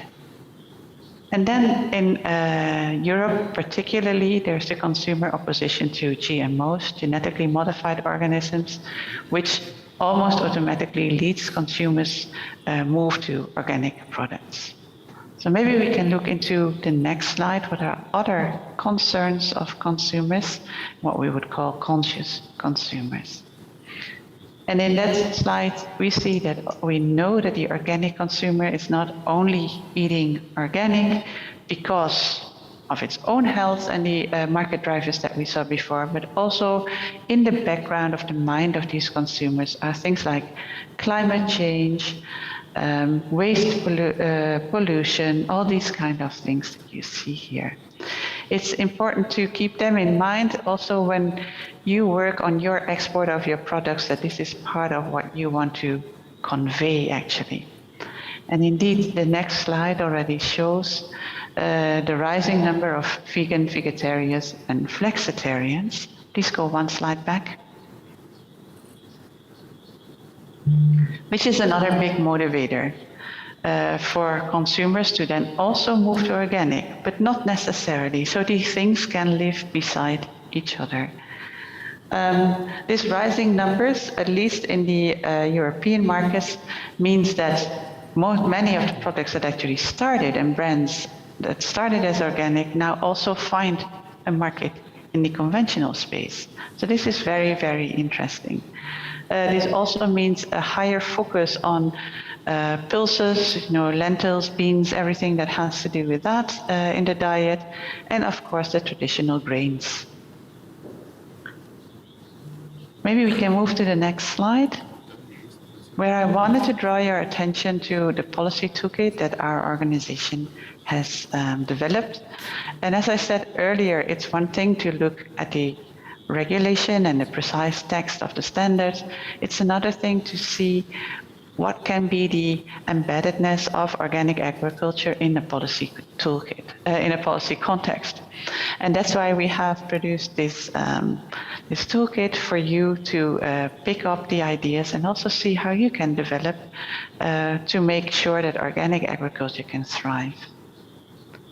So if we can go to the next slide, that would be my concluding remarks. So there's a continuous growth in organic agriculture market, and it really is at a solid pace worldwide. And actually, Corona has helped its growth there. The production is growing faster than in the past, and so there's also then a potential to meet the demand. Until so far, the demand has been higher than the production. I also would think that that is an opportunity for export. Again, as I said, as long as you comply with the regulations in the market you want to go to. COVID has kicked in indeed, and we can see some growth in the numbers, and I'm really curious to see how the numbers over 2020 will be. We will publish them at the International Trade Fair for Organic Products, BioFach in Nuremberg in February next year again. So it is a challenge to keep demand and supply in balance. And when we say such a thing, it looks like as if somebody can keep that balance. But of course, here are all the market factors playing. And so this is something for everybody of us to be aware of. And here also, potential for fraud, for instance, come in when this is not in balance. Apart from what we said about the regulations and the policies for organic, I think there's a bigger context to this, and that is that governments who feel obliged to, for instance, the Sustainable Development Goals, they recognize the role that organic agriculture can play to actually tackle multiple challenges: biodiversity loss, climate change, and also safe food.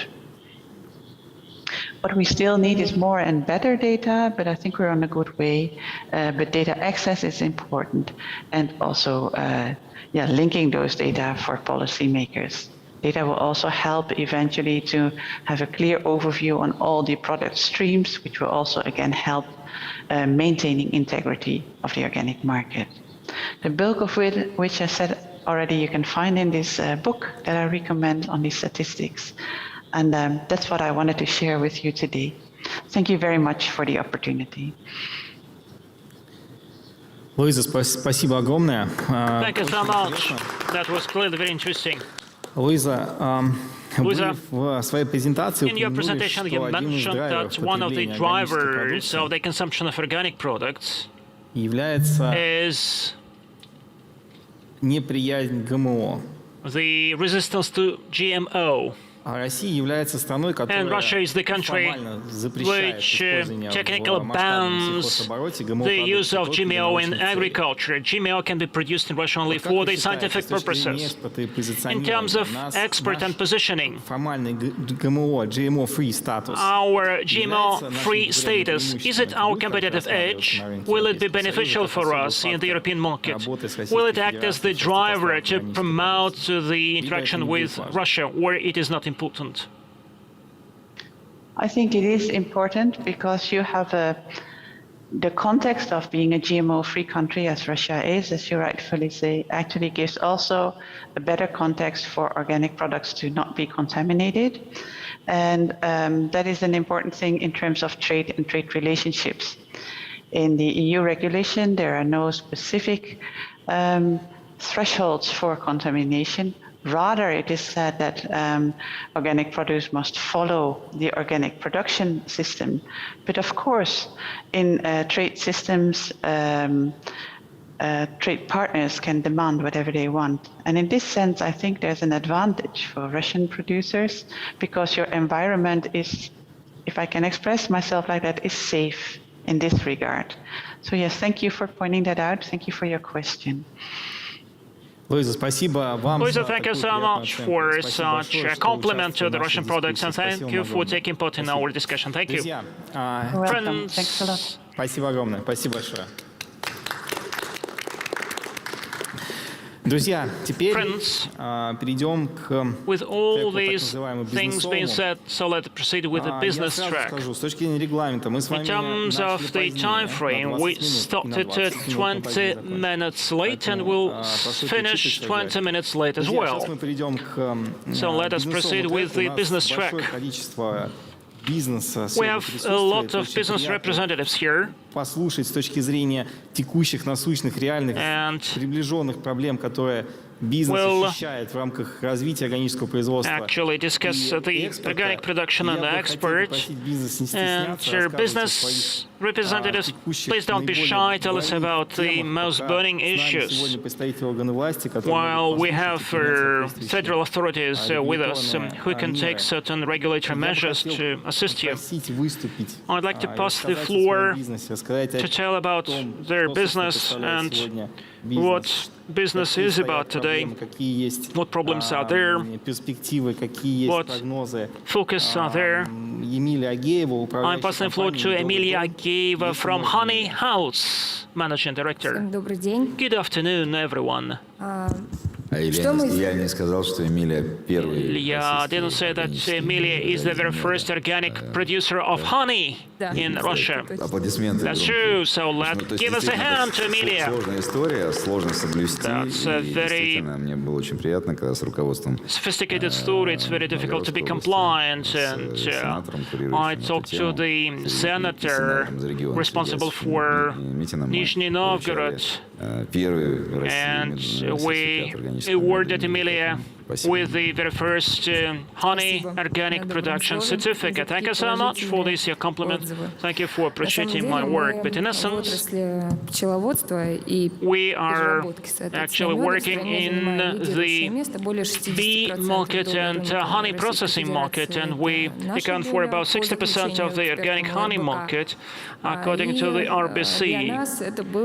And for us, it was the main challenge when the state standard on organic products was issued. We were the trendsetters in the confectionery products and the sweet canned products, especially honey. More than 3 years ago, along with Roskачество, we started interacting, discussing how to actually streamline our work with the beehive farms and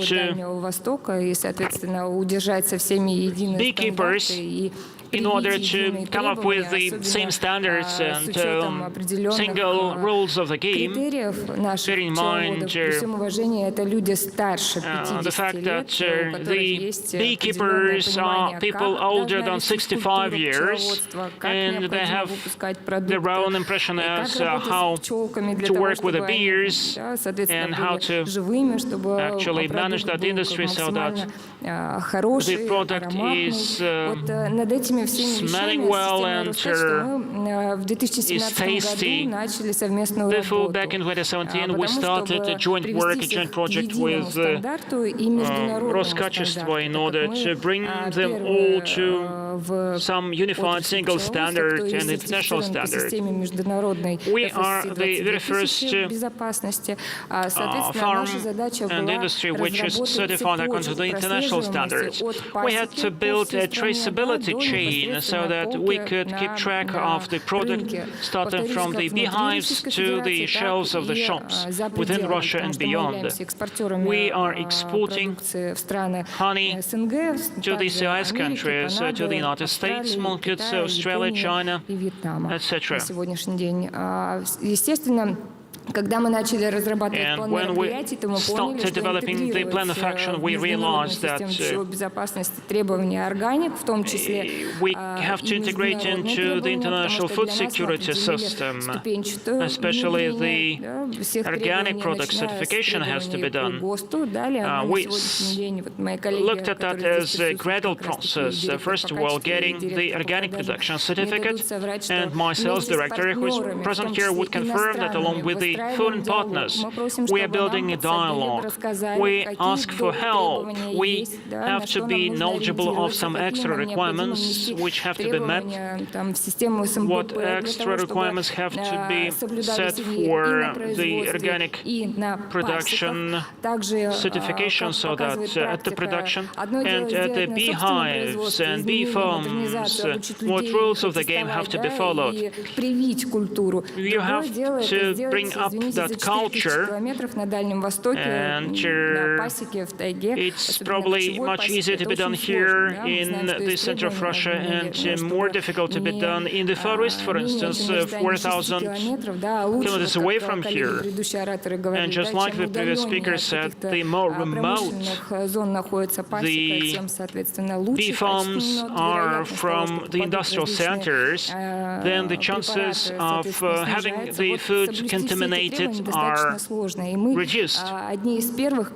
We were among the first, we were the path breakers, along with the foreign partners such as Ushan company. This is the first retailer who initiated joint interaction in terms of organic production. Unfortunately, in Russia, bioorganic products and eco products are confused with what we are producing, and bio-labeling is not banned. We have organic technical conditions and organic other conditions, and therefore the consumers are confused. Our international partners welcomed our initiative, especially the ones who have offices in Russia. These would be B2B companies. These would be the transnational companies which are processing honey, for instance, alcohol producers and confectionery producers, as well as children kid food producers who we are working with. If we assess the market potential, again, we got organic certificate in early June, just 4 months since then. Within 4 months, we increased our share by 5%. 5% of our sales goes for organic products. But this is what we're doing for the transnational companies. Ushan was followed by other international companies. At the moment, we are campaigning in other adjacent industries. We have 5 factories, so we are trading in processed meat, processed fish, we're trading in herbs and honey, as I said, and we applied for attestation and certification of lands where, for instance, we are growing some nutritious herbs for tea industry. As the practice shows,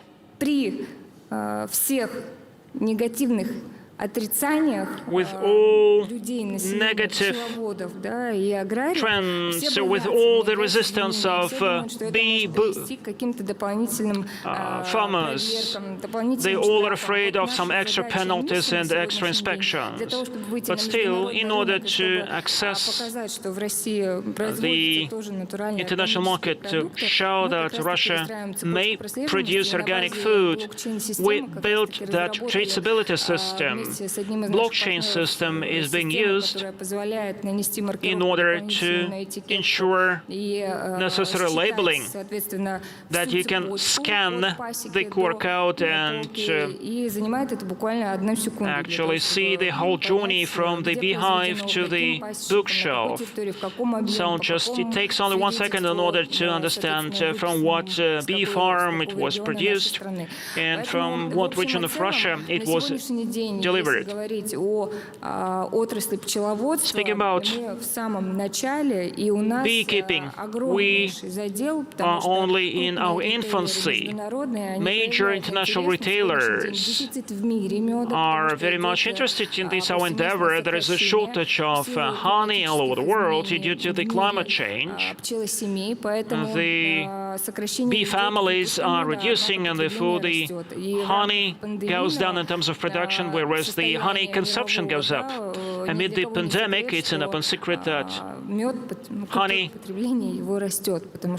grows in terms of consumption. We all know that it is rich in vitamins and mineral ingredients. Thank you so much to Roskачество. I'd like to thank the Ministry of Agriculture, because this is thanks to the new GOST standard. We are helping our industry to assume new international regulations. Thank you so much, Emilia.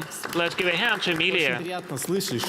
It's a really pleasure to hear that the company is focusing on blockchain and traceability and is ahead of the market and is anticipating the consumer's tastes in the future. Friends, let's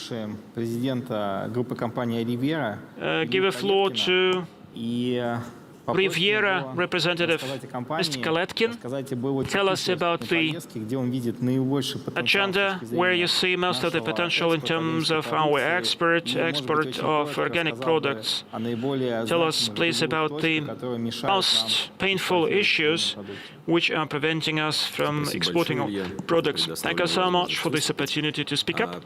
I represent several agents or stakeholders.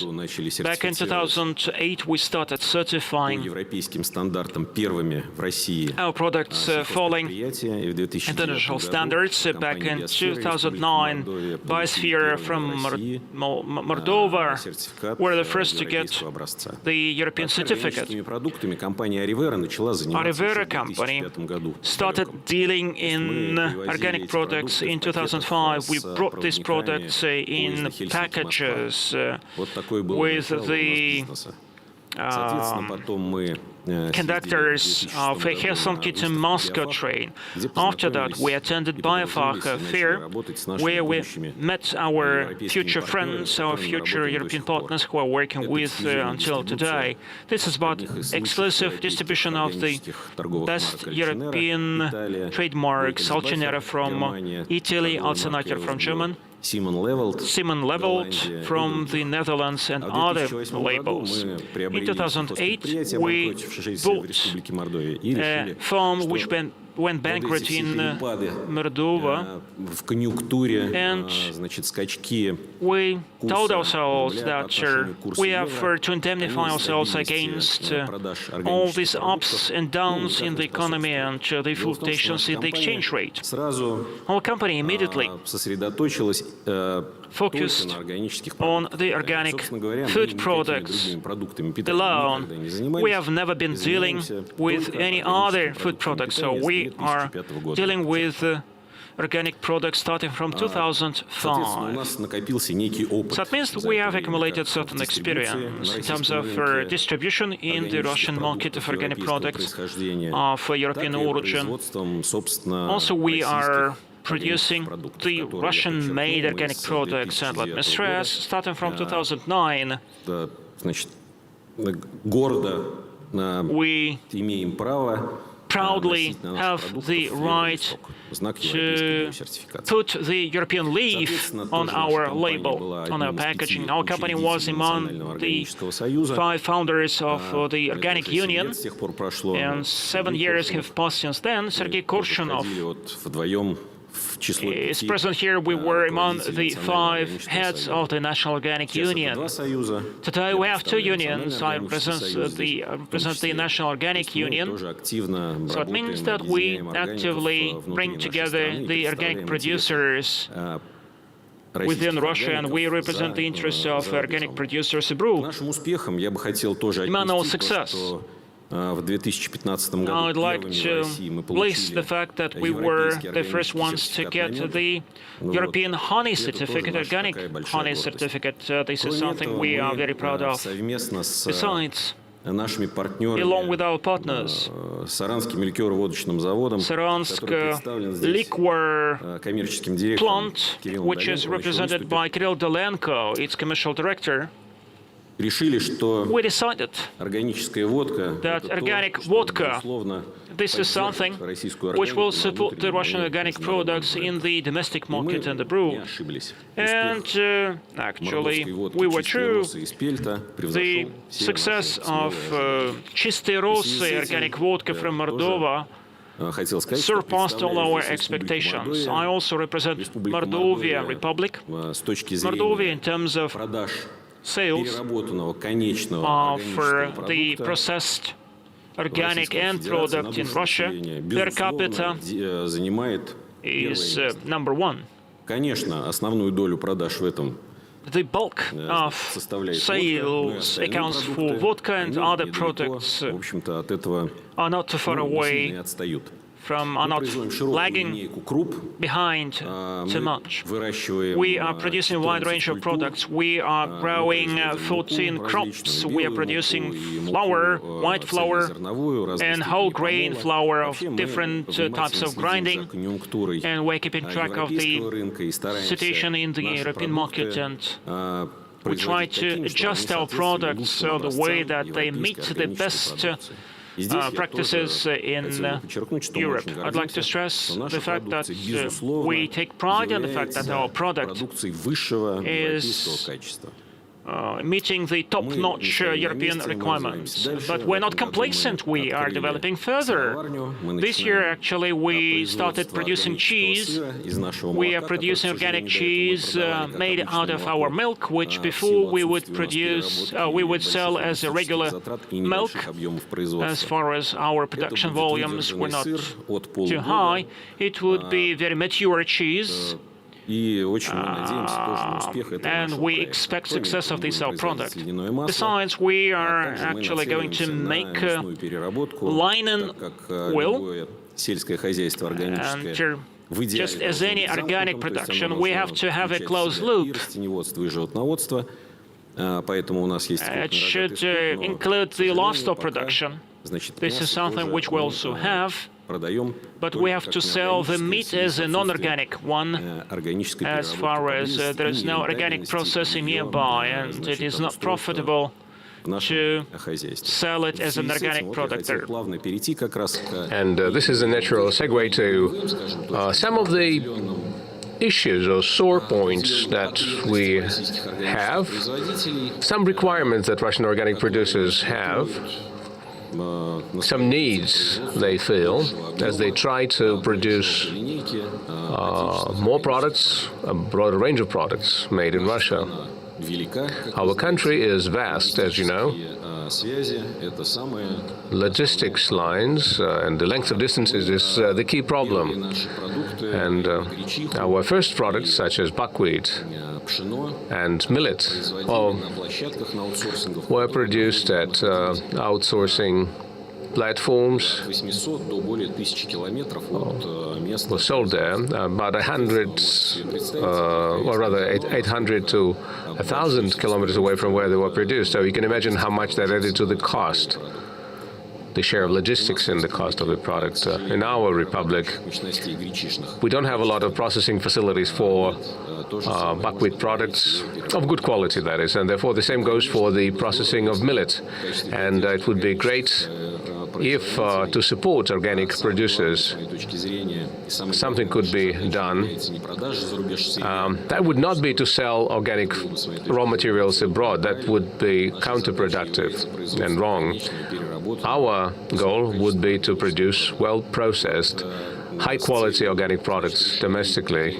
And in order to address this challenge, we need to create a set of processing interregional facilities, since we are located primarily in the European part of Russia. But the same goes for the Urals and Siberia. We all specialize in the production of cereal crops and lentils and plant cultures, and therefore we need to create such groups of plants, milling facilities, flour milling facilities that would be of average capacity, but prepared to process organic raw materials. And any processing should be a part of a chain of production of a final product that would have to be properly certified. And when we produce what we produce, we have to create small capacity, miniature capacity on our grounds, but due to their small size and low output, contributes quite a lot to the cost, more than the larger ones would. And of course, we need support in the area of certification. Certification, especially in Europe, because of the higher euro rate relative to the ruble, it is quite a burden. It's quite onerous for us. We have 5,000 hectares of certified organic production land, and we can afford to accept European inspectors twice on a regular basis and one time off schedule, so that they would reconfirm our certificates. But if it's a smaller facility with 100 hectares of land or 500 even, that kind of certification is going to be quite expensive for them. Why am I talking about European biocertification now? We had been talking here about mutual recognition of the Russian and the European certification system. De facto, we are recognizing European certificates because our standards are nothing else but a translation, a bit outdated though, of European standards of 2007. And if we do recognize those European standards and they are native to Europe, then mutual recognition for standards should not really be an issue or a problem. Perhaps it's a matter of competences in the area of certification. Indeed, that could be an issue because our competences in that area are insufficient. And even the relatively small number of authorities that already have accreditation for acting as a certification body, they cannot absorb the fast-growing Russian organic market.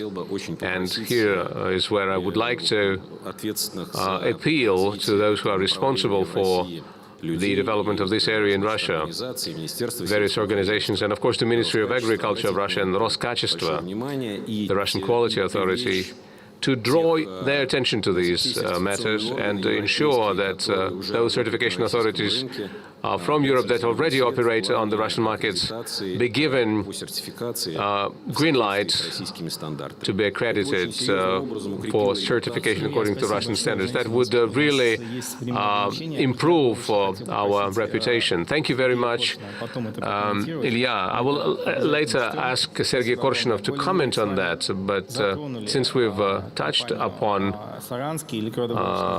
this topic, we have a representative from Saransky Distillery, and I'm talking to Kirill Dalenko. Please tell us about your agenda, and please try to stick to the time limit. Yes, good afternoon, dear colleagues. Thank you for the opportunity to speak here. As Ilya has indicated, we are indeed from the Republic of Moldova, and we do represent the Saransky Distillery.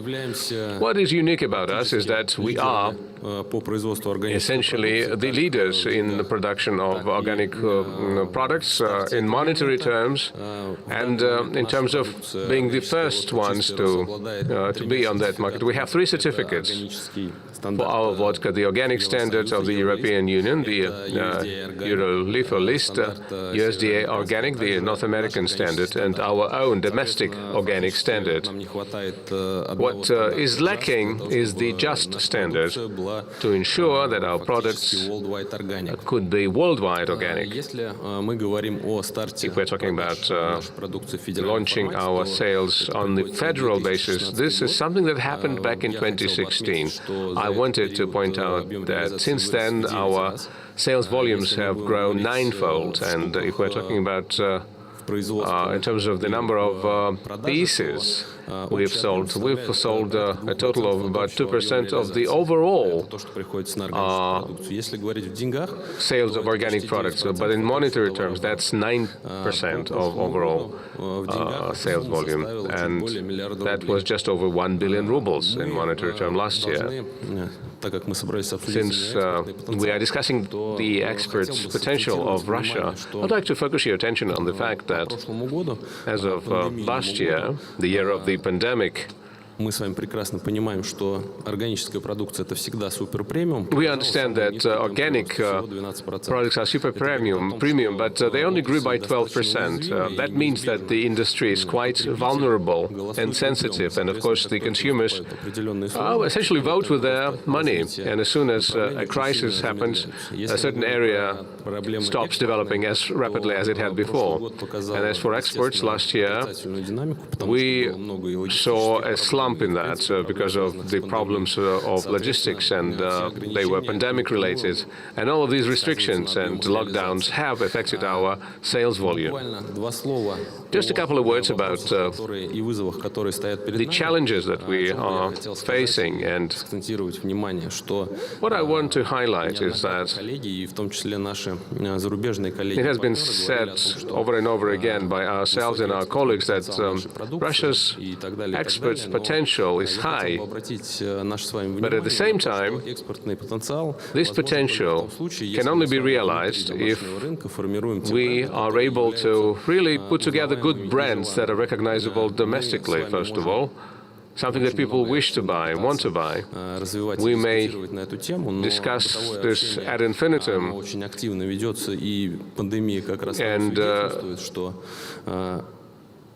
and inevitably, we would have to move everything to the online format. And so when we introduce a particular brand to our consumer and they can associate their behavior and consumption mode with a particular brand, which is recognizable domestically, that will certainly improve our export potential. Until we have started selling such products here domestically, and I'm talking about Чистые Росси, or Clear Dew vodka in Russia domestically, and we are already selling that in 15 different areas for exports.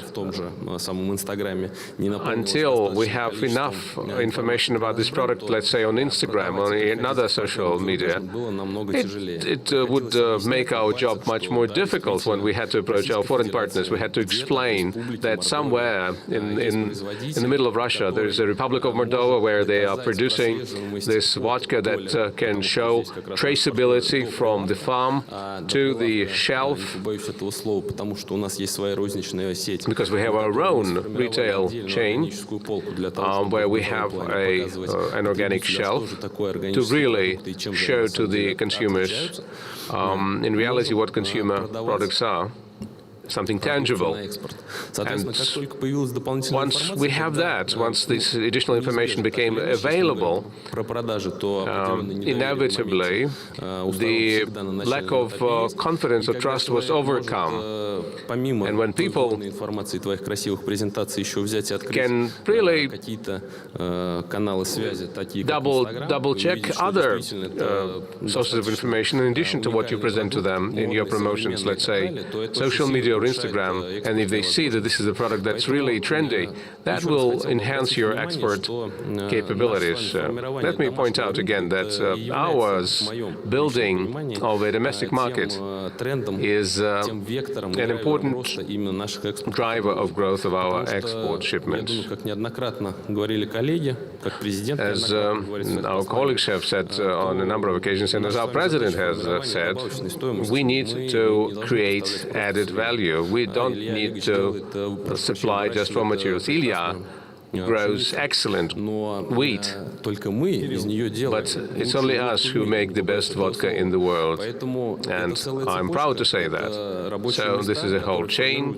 That means jobs that are created in our small region, and we employ more than 1,000 people, and therefore that is what allows us to keep people in the region, not letting them go to others. And the key thought here, the key takeaway is that only through the development of the domestic market, through creating recognizable brands and through creating the appropriate regulatory framework, that we can achieve good success. It's been just 1 year since the law on organic production was adopted, meaning that we still have issues to deal with and we still have questions on how this law applies.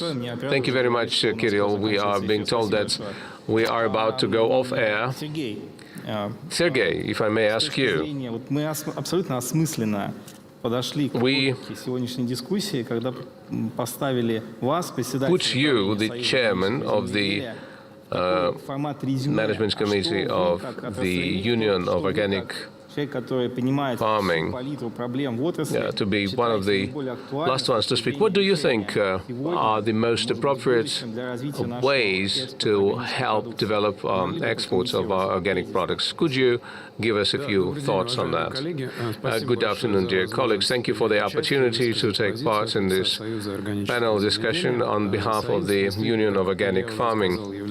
Our union is one of the organizations that unites certified farmers in the country. Speaking about the goals that we're discussing today, and that goal is to take the leadership role on the world market of organic products. That's an ambitious goal. Well, the solution seems to be fairly straightforward. And in that sense, I'm grateful to agri-expert Dmitry and KPMG for the study that they had prepared. And what it shows quite clearly is that the things that the participants of the market have said over and over again are true. We bring together not just Russian organic farmers, but also international traders and international certification authorities, and Russian ones as well. So, on the global market, we're only interesting as producers of farming products, crop farming products, very niche ones, technical cultures, and perhaps a little bit of oleferous products, the ones that are used for forage and feeds. We have learned to produce some cereal crops, but that is not something that is of a lot of interest to the European market. And what we successfully export is the oleferous flax. As for rapeseed, some people are trying to do that, but not quite successfully. But as for organic soya or maize or corn, we do not see a lot of economic viability in that, because most conventional producers of those products, of soya and corn, generate enough profits for them not to go beyond where they are. So how can one take a place on that market? There are agricultural holding companies. You can have your product certified according to the standards that exist in the countries where you want to ship your products. And I agree with Ilya. The issue of mutual recognition is a political one. And for producers, it's not really that important whether it happens or not. If you're exporting something, that you have to go through the certification of the standards of the country where you're exporting, be that the European regulation or just or something else. Never mind what they are. But if you have a major production capacity, lots of raw materials, then you have to have your product certified according to the standards of the country you're exporting to. That's a very straightforward solution. Will it give us a proper part of the market? Well, it should. But at the beginning, Dmitry mentioned something that made me feel elated, because there is enough understanding at the government of what organic production is. It's not just about certification or about producing something that is different quality-wise, because certification is essentially just about maintaining trust and confidence in the product. It's a procedure that confirms conformity. However, the producer itself, the one who is involved in organic production or farming products, is in a different paradigm, following a different philosophy. This is something that one has to be mindful about. This is very much in line with the philosophy of sustainable development, of being eco-friendly, the philosophy of mindful production of healthier products, more natural products. So in other words, it's something that reminds me of a frequent participant of events like this one. He now works for a different company. He used to say that we don't get our land as an inheritance. We borrow it actually from our children. That is indeed so. I do agree with him. And as for attitude, that's the kind of attitude that would allow us to create the basis, the foundation. Until we have that foundation, we're not going to succeed. I know a lot of participants of the market. I apologize.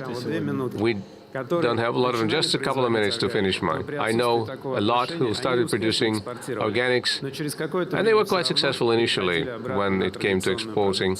But after a while, they switched back to traditional products. And that's the kind of attitude that will give us some grounds for successful development. I apologize for interrupting you. That was an interesting part that you alluded to. And I would like to ask Andrei Dalno from Bank about what the bank can do to help us develop the export of organic products. Andrei, if you can be brief, thank you. Thank you so much for this opportunity to sum up what has already been said today. I do think that the main point is that the organic market is growing very fast abroad, just like in Russia. And the prevailing point of view is that the pandemic crisis accelerated the growth of demand for these kind of products. I was very much interested in the message that in order to ensure that growth, we need more data. And as an analyst, I cannot agree more. And finally, I would like to drive the discussion to the following direction. We have to define what organic product is. We all want to believe that the organic product is a part of the healthy lifestyle trend. And we have to step back and say that, in essence, there is no consensus opinion as to what healthy food or healthy lifestyle is about. We have to define the healthy lifestyle, then we have to bring up the consumers with a focus on organic products. Because organic labeling acts as an excuse for the consumption of products which totally are not healthy. And we see, according to the data presented there, that the level of consumption of organic products depends on the income per capita. According to the economic focus, we see that the incomes are going to go up, and therefore the demand for organic products would also go up. So in a nutshell, that was it. Thank you so much. Thank you for your attention. Thank you, friends. I'd like to thank the participants in today's discussion who are present offline and online. Let me applaud to all of them. Thank you so much for very interesting messages, and thank you for the discussion on the economic potential. And let's thank the moderator. Спасибо большое. Thank you so much. Thank you so much. До новых встреч. And until next time.